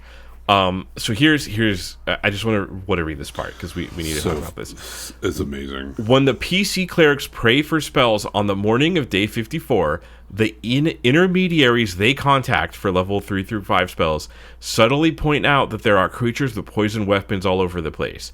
Because it is unusual for intermediaries to comment, in this matter, they say something like, "Are you sure you want that many slow poison spells?" Aside from the rather obvious hint, the intermediary's conversation and spell granting is normal. So basically, it's just like, tell your players what spells to take. Just tell them. Have a actual like deity tell them to take spells that they need to take. So like, once again, no player agency is not even in the spells they get to pick. And like the whole like design of most RPGs is like the thing that you don't do is interesting. Right. It's like you see that in like CRPG design for video games and stuff like that. It's like, you know, you have like in Baldur's like for example, in Baldur's Gate 3 in Act 1, you can side with, there's 2 different factions you can side with, and when you side with one, you lose out on all of the other stuff with the other faction. So like part of the decision you're making is like what you're losing out on, and that's what's interesting. So not having poison, slow poison or cure poison, that's an interesting decision that you can make. Like you are, part of it is like the absence of that thing. But this doesn't even want you to have it. It is also taking away the good feeling of like, I can't tell you how many times when we played our homebrew game, you know, one of our spellcasters would be like, "Oh, I memorized the perfect spell for this," and that's such a good feeling that you're taking away from your players. Right. So it's not interesting, and like, you know, first of all, I didn't even know about the whole intermediaries thing for level 3 through 5 spells. So I'm sure that's referenced in a book somewhere. That deities don't handle the lowly clerics praying for lower level spells, but yeah, apparently I don't remember any of this. But I just, you know, not even letting your players pick, you know, what, and then treating them like they're dumb for not listening to you. You know, it's like, are you sure you don't want to take more slow poison? It's like, oh no, actually, you know, I want to memorize like some fire spells today. It's like, you idiot, you should have listened to me. Yeah, it's very, you know, you're sort of setting yourself up for failure. I don't know, it's just going to make bad feelings and people being pissed. So basically the bullywugs charge the Gripply in this. And you have to defend 18 Gripply natives in the Gripply village, assuming you are at the Gripply village, which you might not even be there. Which is kind of funny the way this is written. I'm surprised it's not like you are at the Gripply village and this happens. Yeah, I mean, you potentially might not be, and they sort of says this. It's sort of weird, but it could be that they just get wiped out, and then yeah, that'll be fun.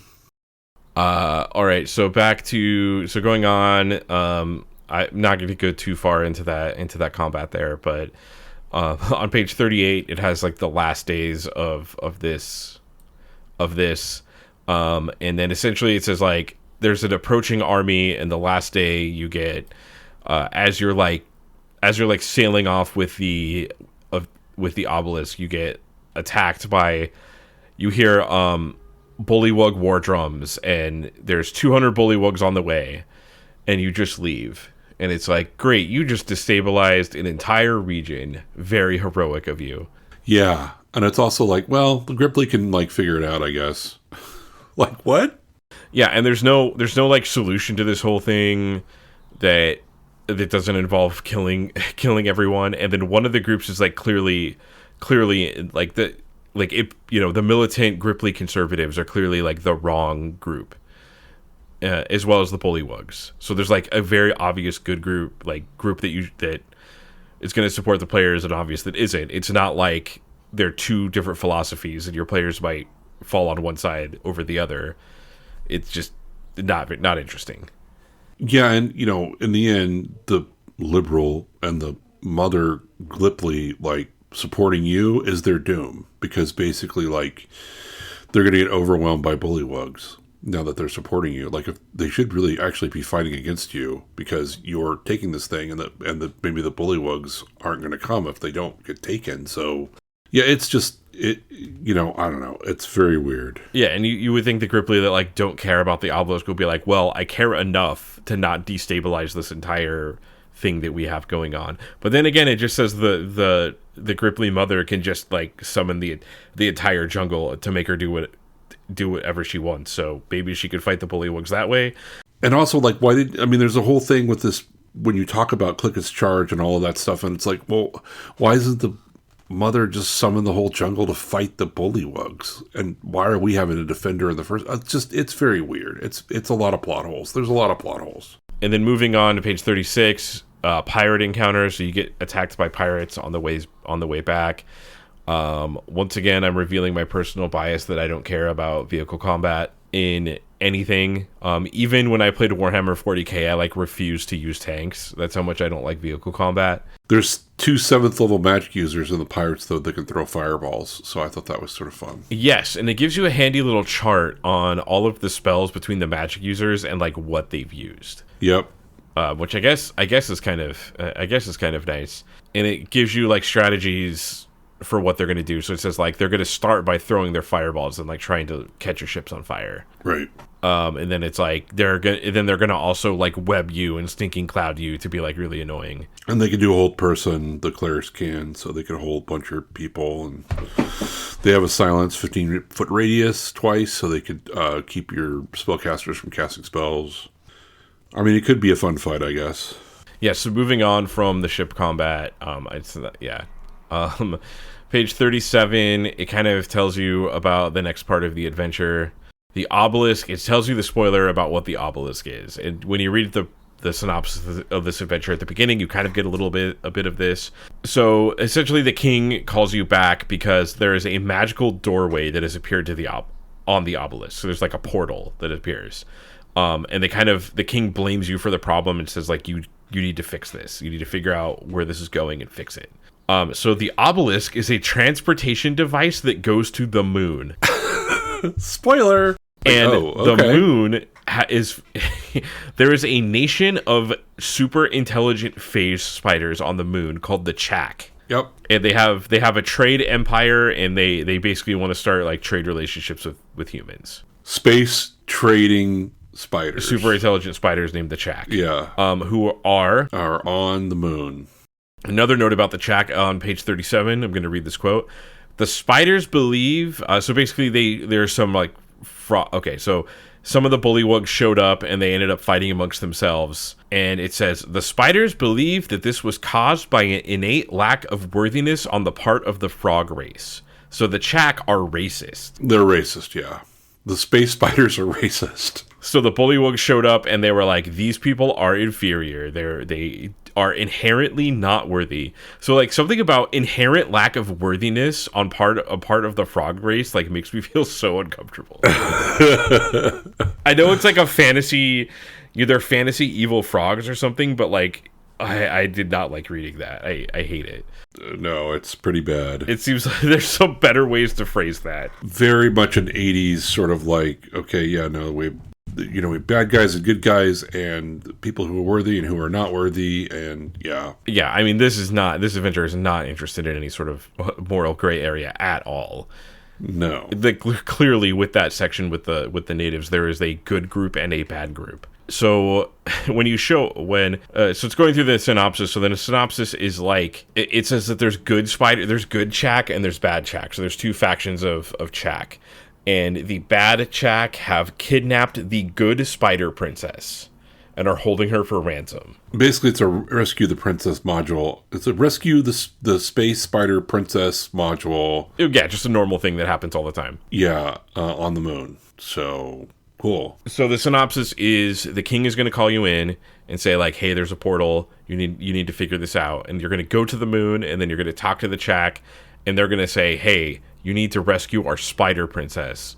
And then... Because you need to be worthy. You need to be worthy. In order to be worthy, you got to rescue the space spider princess. And that will prove that we can trade with you. And it has the sentence that I love, the goodwill of the spiders. So you can get the goodwill of the spider. You didn't even know that spiders had goodwill, but they're willing to give it to you if you rescue the princess. Also, a typo watch, it tells you to go to a page number that doesn't exist. So detailed descriptions may be found on page... I love that page. Which I'm assuming is the reference pages. So they probably just never went back and filled in the actual page when they were done with editing. Or done with, setting the page correctly. So you have the box text here. And it says everything was uneventful as you were going back after the pirate attack, and you were busy, you got paid, and you're busy hanging out in the smart headquarters. And it says, suddenly a messenger bursts in pointing at you. He gasps, "The king demands your presence at once. Follow me. Though there are groans from your listeners, you have no choice." That is no agency. The single best sentence in this. You have no choice. That explains this entire module. Also, it does talk about Torgal, the king's friend and advisor whom you rescued from the maze. You could have killed him. Right. He could have not made it out. He could have got disintegrated. So basically, the king, you will get ushered to the grand hall for the audience, and it basically says, "Give the players the reference sheet for part 3, and you can take whatever like items you wish for travel, because essentially you are sent to the moon, quite literally." One thing that I really was confusing to me, and I still can't find it. So it says, preparations. Everything may be taken if desired, even the Tin Man. But you don't run into the Tin Man until part 3. Like, until you're on the moon. So is it assuming that, like, that is in the stuff that the king has and you can just take it? I'm a little confused on where the Tin Man actually is. Yeah, I didn't understand that either, because I was like, I thought that was also on the moon. And I thought, like, oh, maybe... there's another part where you found that, but I never found that, so I don't know what it is. Or maybe if you've come back, but I don't think you can come back. I don't know. I really don't. And then there's a section specifically for the character Finder that says the church has summoned Finder. Still haven't talked about what church this is. And it says if you run into any aliens, which look, a coincidence. There's aliens up there. To make sure to make peaceful and profitable relations. Incentivize space spiders. Okay, so part 38 is Arrival. So you go through the portal and you end up on the moon. So this is a little weird because you arrive on the back of a dragon, and you are surrounded by 200 Chak. So it's spelled C-H-A-K, and it does tell you here it rhymes with the word Jack, so that's how I know how to say Chak. So it says if you realize you're on the back of a dragon, the dragon just lifts its head and breathes sleep gas on you. So just like you can't do anything. Yeah, if you attack them, if you're like, okay, oh my god, space spiders, let's kill them. Yes. Dragon which is a pretty normal you. reaction if you in D&D if you go through something and there's a bunch of spiders because you spend so much time fighting giant insects in D&D. Right. Also, I want to say this podcast, we don't have like the most episodes, but this is the second group of intelligent spiders that we've talked about. I forgot about the other. These aren't from space. Those were like regular ass spiders. Yeah, regular spiders that build houses and cast spells from Isle of was Dread. super. Yeah, Isle of Dread has smart spiders, but they're not spacefaring. Okay, so I know that you love this part. So it says like reception, and then it has like the spider that speaks to you, and it says, "In the name of the glorious king, Sarkum of Tats, gee whiz, it's great to have you here." Yeah, there's a lot of gee whizzes from now on, so get used to being the DM saying gee whiz. He really likes this gee whiz joke. So it does mention, I think, this in the actual, I think it's the Chak monster description. It says that they have a tendency to like adopt other people's speech, and they ran in like thousands of years ago they ran into a paladin that used the word gee whiz, and they just like stole it and they say it all the time. Right. And he like really the writer really loves this joke and uses it a lot. There's a lot of this joke, so get ready for this joke. There's a lot of gee whizzes. Now I do think the idea of like aliens that obsessively like steal other people's language is like kind of interesting. Like just that's how they talk. So you can like do a lot of interesting stuff with the role playing with that, at least. Yeah. My favorite is that Garshaku is gee whiz in Chak. Yes. And also notably, he says the word Sarkum of Tats. We haven't really like brought up the word Sarkum that many times, I think, but you keep finding coins with the word Sarkum on it. So this is like learned the first time you learned what Sarkum is. And this character's name is Ak. He is the spokes Chak for the king. Ack the spokes check. Also, another sentence that makes me uncomfortable. Ak is interested at the moment in identifying the racial makeup of the party. Yay. So I read that and I was like, okay, I understand why they don't use the word race anymore and they change it to species. Because sentences like this. That doesn't seem uncomfortable at all. What do you mean? Like, I understand what he was saying and his intent, the author's intent, but like the word racial makeup in a D&D book makes me uncomfortable. And it just says basically like what Ak is at, like questions that he'll ask the players and like things he'll reveal about the Chak. So basically he says the Chak are like intergalactic trade spiders and they want to trade with humans, but there's like currently a civil war in the amongst the Chak between the good Chak and bad Chak, and the bad Chak have stolen the princess from the good Chak. Also, it does say the obelisk can receive as well as send, so there's no reason you can't just like go back and forth. But it says the Chak politely refuse to send the party home until they've spoken with King Sarkum himself. So you can't go back and like tell the king, hey, that's what's through the portal. We're gonna go deal with it. Like that would be too weird. Yeah, so page 39, there's some really cool art of all the players on the back of a dragon, like surrounded by spiders, which when I was first looking through this book, and I didn't read anything, I was just looking at the pictures, I was like, I can't wait to figure out the context behind that photo. And now that you have, you're very disappointed. Warning to anyone with arachnophobia, there's a lot of spiders in that page. So page 40, it talks about the Tin Man, but it talked about like taking the Tin Man up. So I don't know if the Tin Man was previously in a different place or the king also has a Tin Man. There's just some I couldn't figure out the answer to this. There's some confusing things going on with the Tin Man. Yeah, and there's also a light wand, which is basically like their weapon, and it's, you know, a wand that shoots lasers. Yes, so they have a laser weapon, and you get kind of a hint on that before when you go to the maze. You find a bullywug that has been shot through the head with the weapon that has like a hole through his head. So there's like a little bit of a hint on that. And this isn't the first D&D adventure with a laser gun, so your players may have put that together. Yep. So you go to meet with the king, and it says C5, the tunnel world. During the entire adventure, the characters are never permitted to roam the tunnels at will. The maps are not needed. Maps of them are not needed, so you can only go in certain tunnels, which is to the end of the adventure. Right. No agency, sir. There will be no agency while we play this module.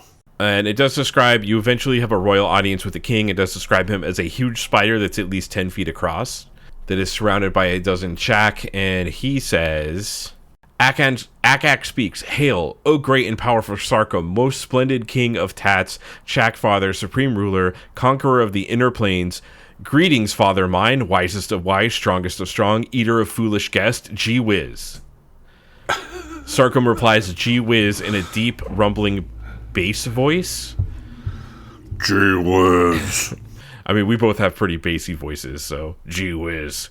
All the Chak in the hall immediately fall to the floor and echo the whispers, "Gee whiz," 3 times in unison. So, like, just again with the gee whiz. So much gee whiz. So basically, the king gives you a quest, and he says, "Go get my daughter back. That's what you have to do, and then we'll trade with the party and humans." And now you can trade with the spiders. Yes, so the spiders are interested in magic items, live giant insects which they eat for food, and good dragons. They want you to trade good dragons.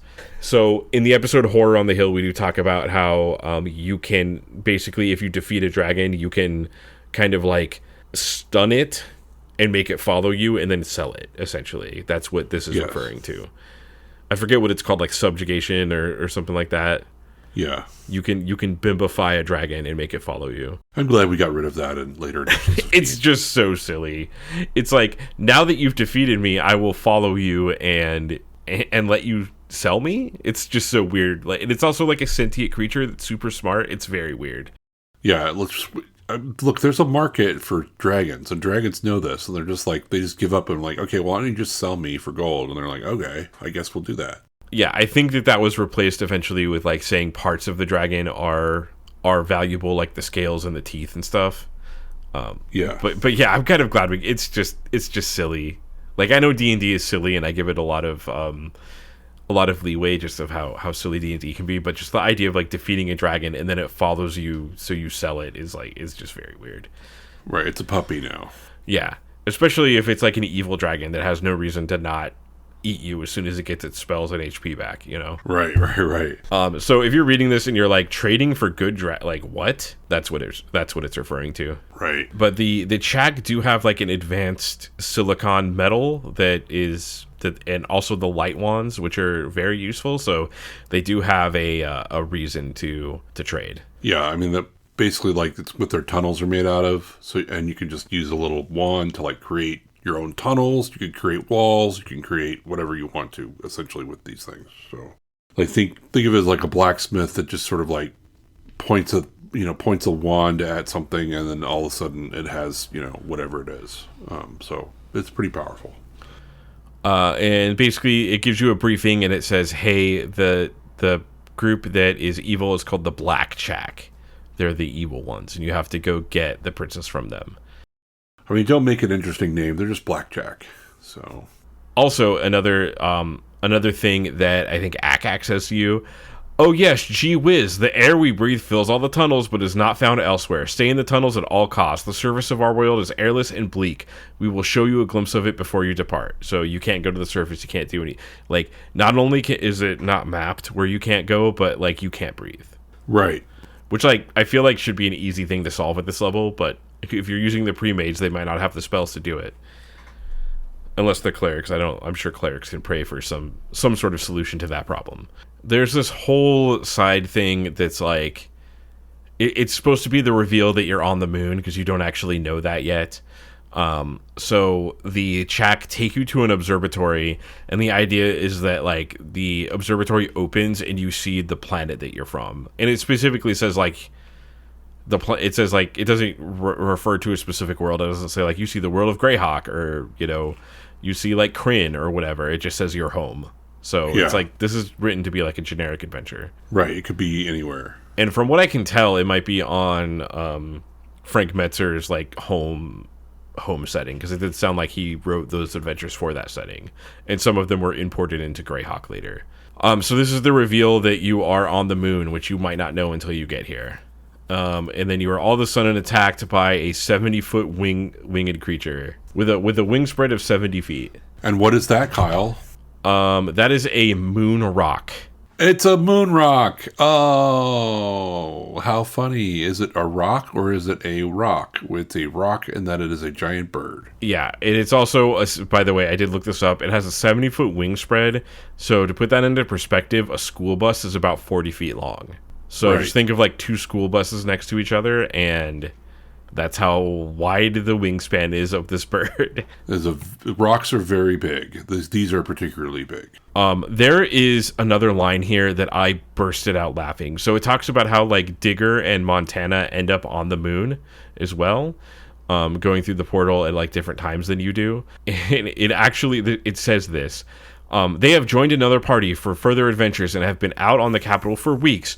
Later, after the PCs returned with the obelisk and were railroaded into entering it. So it actually uses the word railroad in like a joking manner, but that's how this entire adventure is written. So like, he's like self-aware of the way that the adventure is written. Yeah, almost. Or well, maybe not. At least like subconsciously. Like realizing that you've railroaded all these people into doing these things. Granted, like railroading is like a very loaded word now. I don't know if that was used in the late 80s for D&D, like to like as a like derogative on how games were ran.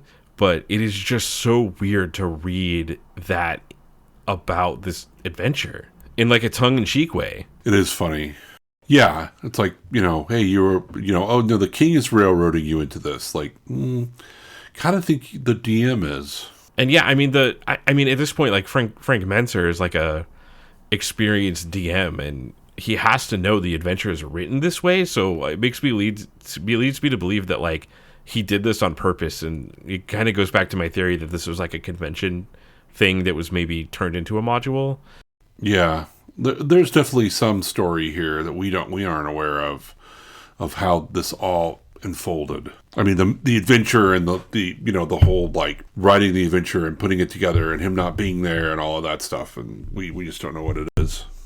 So basically it says that Montana and Digger came through. They went to other parties, and Digger is now part of the Blackjack. He joined them. While Montana, like, basically they got their party got attacked, and Digger went to join the Blackjack, and Montana, like, hid in the tunnels and is trying to survive. Because apparently we need people to betray each other. It's a very Gygaxian thing that we have to have somebody betray.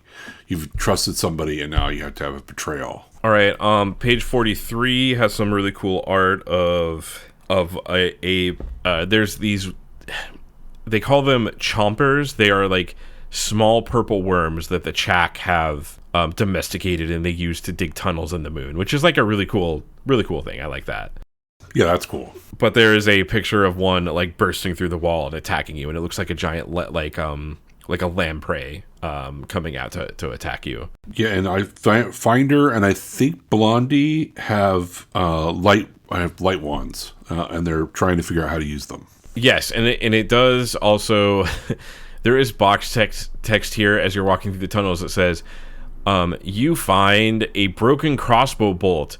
You examine it with interest and note a puzzling fact. The colors of the fletching are somehow familiar. Of course, this matches the bolt carried by your old friend Montana. But she couldn't be here, could she?" So you just find it, and it just tells you. Yeah, it just tells you.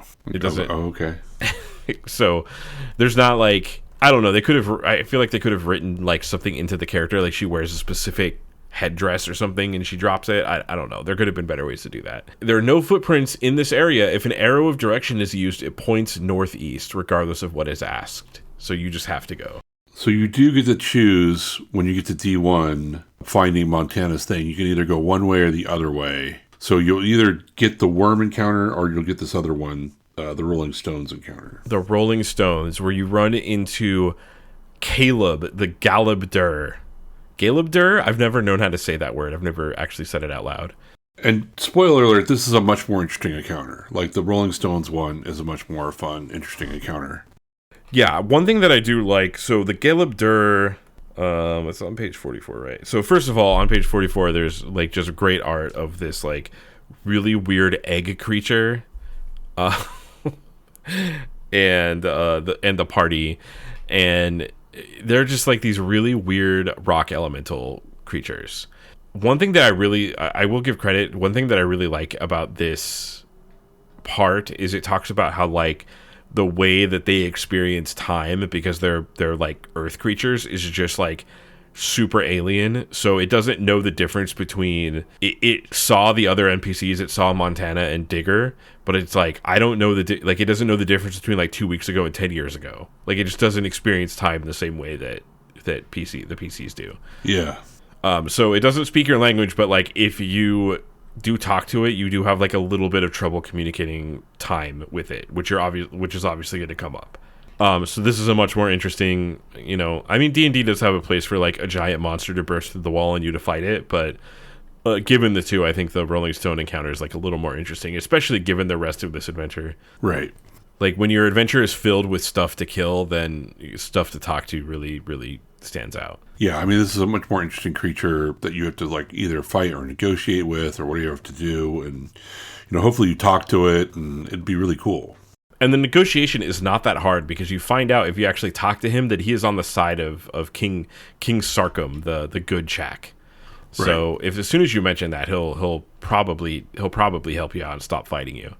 And he also can't tell the difference between like any of you. He says, yeah, I ran into two smaller ones, much like you. So he like can't tell the difference between like living mortal creatures. They're just all the same to him. And he'll also give you treasure. Yeah, it's a much more fun, interesting encounter, and you want to do this one if you can. It doesn't really give you a choice other than like which direction to go to, and you can make a bad choice where you get Digger, and then you also face the worm, and then finally get to the last encounter, which is in D3. Yeah, so D3, there's the Guardian. So you run into a room, in the center of it is a huge Chak-like creature that is about 12 feet tall that is pursuing and then Montana shows up being attacked by spiders. Right. And then doesn't she get shot and turned to stone? Yeah, she does. Yeah. No agency there either. Just gets turned to stone. Yeah, before you can act, Montana runs into the room by spiders and gets turned into stone by a beam that the giant spider shoots. So the giant spider is something called a retriever, which is from the Fiend Folio. So you're reading this and you're like, okay, Chak on the moon. And then it suddenly says, this is a retriever. The construct was made by Demogorgon in the Abyss and was traded to the Black Chak for items and favors that have no bearing here. Yay! Like, what did the Black Chak possibly have? Like, is Demogorgon getting space lasers? Like, what does Demogorgon want? What does he possibly want from the Chak? Yeah, who knows? Maybe he wants the silicon stuff to like build a new something. I don't know. I just love the idea of Demogorgon trading a giant spider creature retriever for some space lasers. The idea of Demogorgon having a space laser is very funny to me. I mean, it makes sense. I mean, he would want space lasers. If he knew about space lasers, he'd want... But yeah, also, in research of this, I did not know this. The Fiend Folio was made by TSR UK. So all of that is from, like, the British TSR. So I just thought that was cool. I have never heard of Retriever until this. And I know you probably read the Fiend Folio like 80 times. Were you familiar with the Retriever? No, not at all. I don't remember it. I vaguely sort of remember seeing it. Would you remember seeing this page I'm about to send you? You can. I was going to go down and get my Fiend Folio. Oh, well, if you want to do that. No, go ahead. Just send it to me. There's the page. Do you recognize this art? Yes, absolutely. You're like, yes, I've studied this. I've studied the blade. I know. The Revenant is something I looked at more than the Retriever. I'm on the same page as the Revenant. Yeah. But the Retriever, that's such a good piece of art that I'm sure that I looked at it and then remember seeing like that and going, oh, that's cool. And then like, because there's a lot of things in that in Fiend Folio, so... and the Revenant is also really cool too. Yeah, I mean I have to say, like, of the early D&D books, I think the monster books are some of the ones that are like the coolest and probably like aged the best. Yeah. Just like there's just like I could just flip through the Fiend Folio or any of the monster manuals and just find something like crazy and interesting and weird that I can adapt to any game. Yeah, and there was always this kind of push for, because Fiend Folio, there's a lot of monsters in Fiend Folio that are super cool, but there's a lot of them that like are kind of very specific and kind of interesting and like, but you wouldn't really see them anywhere. And I can kind of tell like these modules are like, let's grab some stuff from Fiend Folio. Yeah, so like maybe they went through Fiend Folio and they were like, well, this one's a spider, so let's use this one. Yeah, it'd be interesting to see how that came up. Like, ooh, like, yeah, we should use a Retriever here. So basically you fight the Retriever and whatever, the Black Chak are here and they flee. And it says they flee regardless of PC actions. So just another sentence, regardless of PC actions. And then you get to a jail and there's all these jail cells and you look through them and wait, is this the one where it's... Yeah, Diggers in cell 10. So you run into all these cells and they're 10-foot cubic boxes that have prisoners in them. You hear crying coming from one of them. It doesn't sound like a Chak. And this has to be maybe my favorite joke in the entire thing. So the numbers inscribed on the boxes are the numbers 1, 2, 3, 4, 5, 6, 7, 10, 11, 12, 13, and 14. They are in consecutive numbers in base 8. Do you know why they're in base 8, Kyle? Yes, because spiders only have 8 legs. Yes, so the spiders only have 8 legs, so their counting system is in base 8 instead of base 10, which... Medulo 7. That's such a cool... That's a really cool, I guess, detail. I do applaud that. I like that a lot. Yeah, that's great. That is great. I actually kind of, like, once I figured out, I was like, why is it base 8? And then I thought about it for a moment. I was like, oh, I get it. Yeah. So cells 1 through 7 contain a Chak prisoner of neutral alignment. And there's also a little bit of a joke where all seven of them are female Chak that claim to be the princess. And they believe it because they've been hypnotized. You know, it's very amusing. This whole thing becomes like you have 7 Chak all saying they're the princess. And because they've been magically charmed and hypnotized, you cannot use any sort of psionic thing or detect lie or anything because they think they're telling the truth. Right. And it says detect magic only removes the charm. It doesn't remove, like, the hypnosis. So you still won't be able to check. You won't be able to detect the lies. Yeah, but if you take the charm off, they can attack you, I think, is what the deal is. Yeah, because they're actually black Chak in disguise. But the neutral Chak, if you talk them into sniffing the others, that they will be able to tell which one is the princess. So I guess I don't know how you're ever going to figure that out. I guess you could just have a funny scene with the players. It feels like there's a lot of ways for them to figure it out, but I don't know. I just the idea of like you have to go get the spider princess, and then you get there, and it's like, oh, these are all spiders, and they all look exactly the same to us because we are not spider people. So cell 10 is Digger. He's imprisoned here. He has been crying, but he's overjoyed with being rescued and his motives are evil. Yep. Okay, so this part is, why? Why does this exist, Kyle? Which part? So do you understand what they're getting at here? So I'm just going to read this to you. So Digger explains to you what is happening. So he talks about like the great dragon in the next room. He says, it's like a hydra, but definitely draconian. It has many heads, all of different colors. The Chak here say that it started visiting after they brought a big spider machine from a demon with 2 heads. That demon made a gate somewhere around here so the dragon could visit. Yep. So you're supposed to metagame and be like, that's Tiamat and Demogorgon in the next room. That's like the joke. Yeah, Demogorgon summoned Tiamat, and that's what you have to fight. So you go to the moon and you deal with all these spiders, and then they're like, oh yeah, Tiamat's in the next room. I thought you were talking about cells 11 through 14, which have the glommer in them. No, I was not. What is that? Those are the 4-armed ape people. Oh, right. We kind of skipped over that, but there's also 4-armed apes on the moon, glommers. Yeah. And some of them are good or, neutral, and some of them are bad.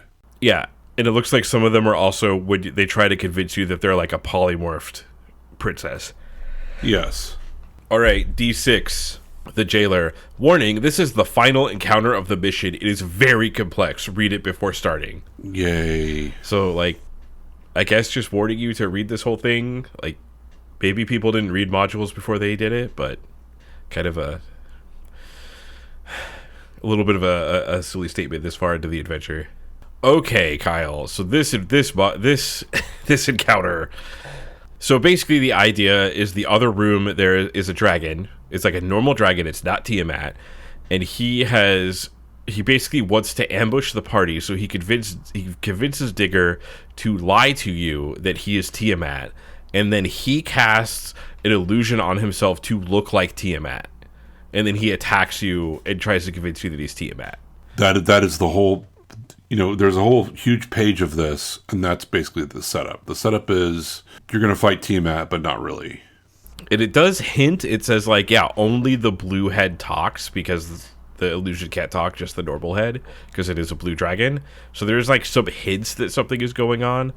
And it has this whole, I've talked earlier about how, disbelief is so weird, and I'm not super into it, but it has this whole dialogue about, what to do when the players disbelieve the illusion, and, they'll take less damage from the rest of the heads if they believe them to not be real. Because the heads are also breathing fire on you. Right, and it's illusion fire, but you think it's real because you haven't disbelieved. Right, and then if the dragon notices that you are not taking damage anymore from not... So if you believe the illusion is real, you will take damage. If you don't, then you won't take damage, and the dragon will notice, and he will drop the illusion and attack you as a blue dragon. Yeah, disbelief is always such a weird thing, because obviously if the PCs do say, oh, I think this is illusion, and I disbelieve, but you as the DM can make it super... you have to decide how convincing you want to make Tiamat, because you could make it super convincing and never bring up disbelieving, and then they got to fight Tiamat. And it says, don't tell your players this is an option. They're supposed to come up with that on their own.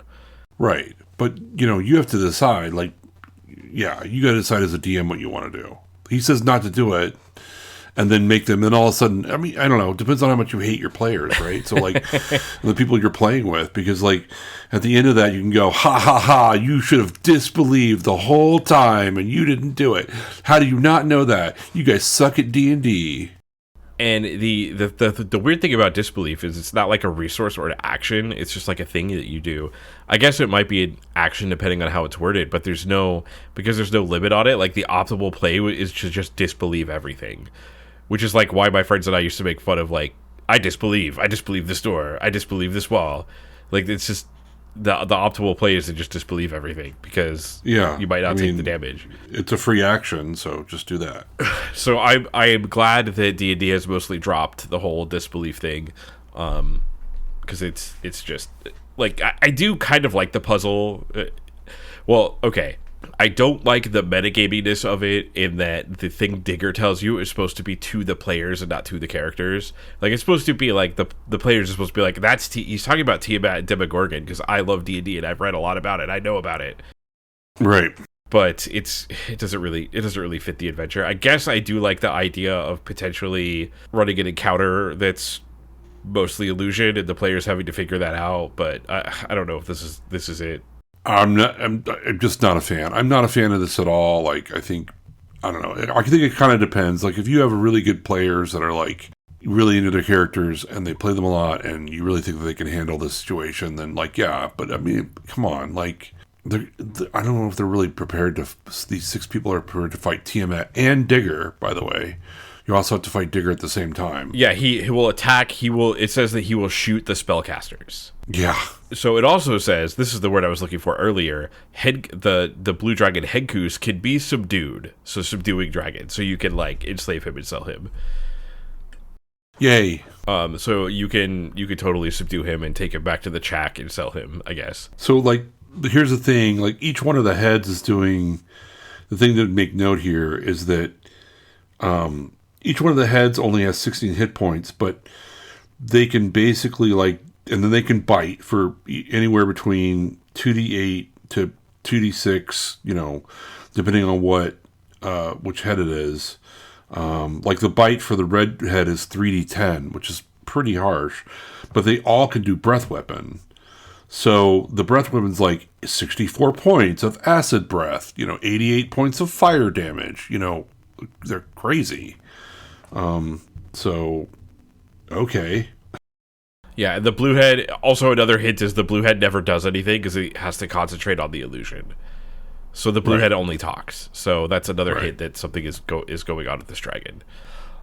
Okay, and that's the end of the adventure. Once you beat the dragon, you can take the princess back to the chalk, and then it says the PCs may return home at any time where they will be welcomed, cheered, beset by pleas, praised, and eventually forgotten.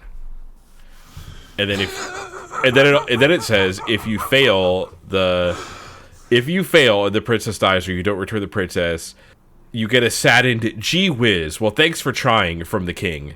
Anyways, so I guess he gee whiz. Gee whiz, we're done with this adventure.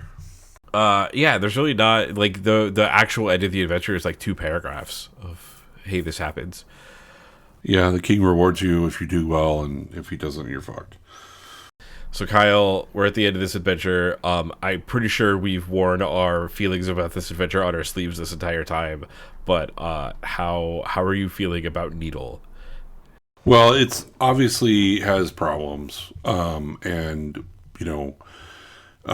what I really, really want to know is, what's the story behind this module?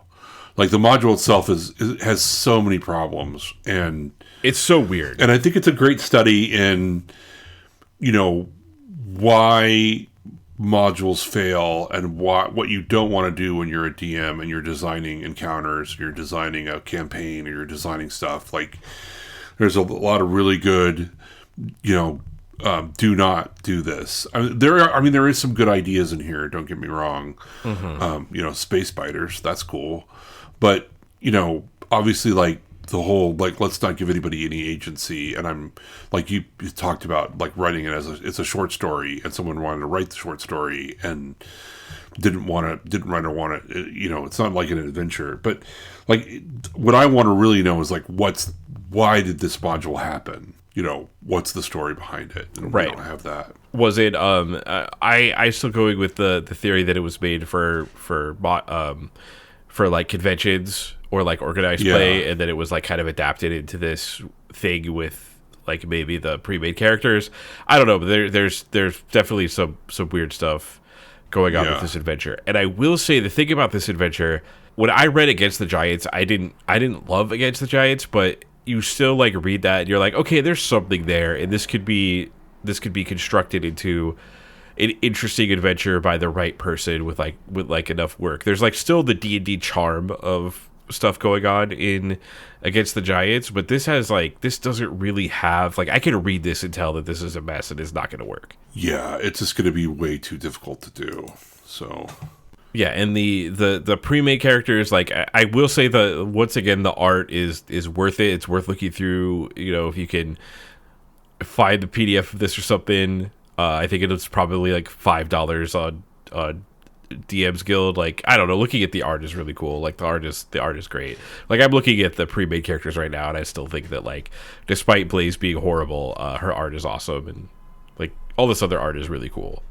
I'm really impressed by the art in this. Yeah, the art is great. I mean, the artist is great. The art is great. I wish it was, obviously a better module, but yeah, like. Ugh. It is interesting to see a different style of module, but this was just like this was the hardest module that I think I've had to read on this podcast. I had trouble getting through this. Yeah, without a doubt. Like, I had a hard time with it, and I had a hard time.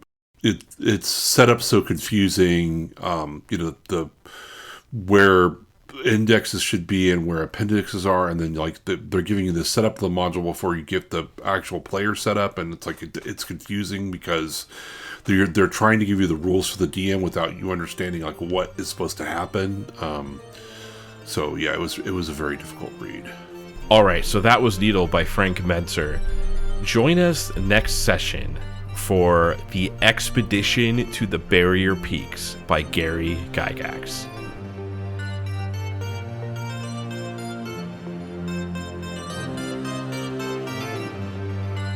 Make sure to follow us on your podcast app of choice and follow us on Blue Sky at adventuresgonemad.bsky.social. Are you enjoying Adventures Gone Mad? If so, please leave us a review on Apple Podcasts. Did you play Needle? We want to hear about it. Contact us at adventuresgonemad@gmail.com and join us next time for Expedition to the Barrier Peaks.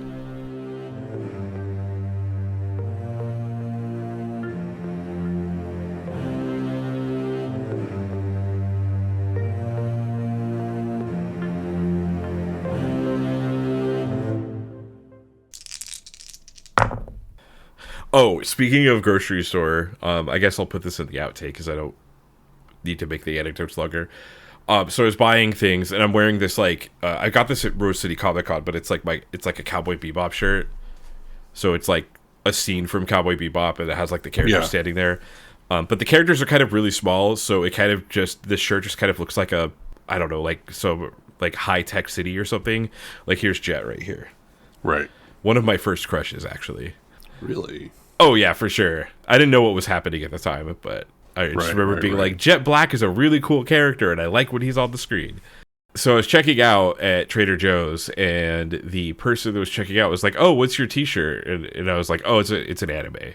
And, like, usually that's what I leave it at, because I don't, like, And he's like, yeah. Because sometimes, you're going to be like, oh, it's Cowboy Bebop. Like, I'm not going to say that, like, people are going to assume people are going to know what that is. Right. No, I totally hear you. Yeah, very popular one. But so it's like, oh, it's an anime. And he's like, oh, what anime? I love anime. And it's like, oh, it's Cowboy Bebop. See, like, here's Jet, here's Faye, here's Spike.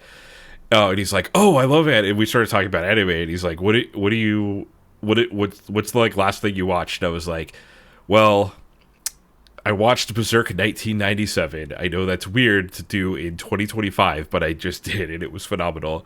And he was like, started telling me about how like Berserk is his favorite, and his dad bought him the books when he was 13, which, by the way, incredibly weird series for a 13-year-old to read. I will just leave it at that. But he showed me his Berserk tattoos. So he had like 3 Berserk tattoos. He had there's an item from Berserk called a Balet that he had like tattooed on his arm. Oh wow. And you've probably seen the like Brand of Sacrifice tattoo. I think so, yeah. It's like the Berserk, just think of it as the Berserk symbol, but it's called the Brand of Sacrifice, and he had that on his back. Wow. So just a random conversation. The cashier at Trader Joe's had a bunch of Berserk tattoos. Nice. So that was a fun conversation. Yeah, I can remember a lot of covers of things, especially because I read all the Crystal Shard stuff. I remember all of those covers, and his art is very distinctive. I'm talking about the Magic card Crystal Shard, not the Crystal Shard books. Sorry, do you want to start over on that? All right, let's start over. There's a Magic card called Crystal Shard that actually saw play in Modern for a while. All right, so just delete what I just said. Okay, I'm deleting it. I'm putting it at the end of the podcast. Yeah, and then. No druid should accompany the party, as their presence will take much of the challenge in the jungle adventures in part 1 and 2. I hope that car speeding by didn't come through. Mm-hmm. Did you hear that? I did. Okay, let me start over. Okay. All right, so we go back to the beginning. Blaze hates poor people. So sad. And don't be fat. Also, like, D&D characters are usually poor. So, well, starting out. Usually you start out poor, and then you... It's such a weird thing to go over. Like, why? Like, why? Like, it just... I don't know. In Street Fighter, they call... Okay. So, as an aside, in Street Fighter, there's this thing for character health in Street Fighter 4. And basically the way that Chun-Li was designed, she should have normal health, but she always had below average health. So people were like, this character only has below average health because she's a woman. Oh, so they used to call it like the vagina tax. Like she was taxed for being female, even though the way the character is designed, she should have normal health. And they eventually changed it in later versions of the game. But anyways... so the native life, it talks about, so on page car, we are at 2 hours. This is going to be a long ass podcast. We're going to complain about this a lot. Yeah. Okay. I have so many notes on this page. By the way, I'm just going to, since we're stopping here, let me just zoom out a little bit, and I'm going to send you this page of my notes.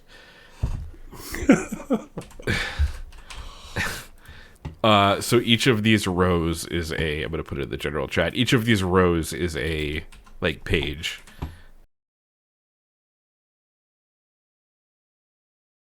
Oh, it didn't really show up well. Oh, I wrote this is obnoxious and terrible for the page. That's my first, like, going on to page 13 at the very top. I wrote, "This is obnoxious and terrible." Terrible. I was already out of this adventure by this page. Yeah, no, it's. I started reading through it, and as soon as I said there's no saving throw on the disintegrator, I was like, "Oh, I'm done." Come on, man. I'm already hate all of this. Like. There's no agency. Like, I just feel like I'm being ramroded into this whole thing. And then it's also a bad puzzle because it says explicitly you have to be able to detect it. It has to be like a foot long, whatever you throw into it. But then it's like he lost his fingers from the disintegrator, and I'm like, you just broke the rules of your puzzle. All right, I think the second one was the best. Not sure. That's a note for future me. It's going to take me forever to edit, by the way. I can already tell. Yeah, I'm sorry. No, it's fine. I don't mind. I'm getting faster at it, but it's also like... Sometimes I set the expectation of myself that I probably shouldn't, where I'm like, I'm going to finish editing this today, and then that's all I do. Because I'm like, I can't I can't move on until I'm done with this thing. Right. You know? It might be better to just set a timer for yourself. Like say, okay, I'm going to edit for the next like 3 hours, and then do something like that. I don't know. Yeah. And then go reward yourself. Like, oh, I'm going to go, I don't know, play a game or go outside and enjoy the sunshine. My problem is whenever I try to do anything that's not the thing, I'm just like I'm playing a game. I'm like in the back of my head, I'm like, I could be doing the thing. I could be editing. I could be editing. I could be editing. I don't want to keep track of any of this. Silence your phone, you monster. Fuck. Something's wrong. It's not recording. Oh God! Don't make that.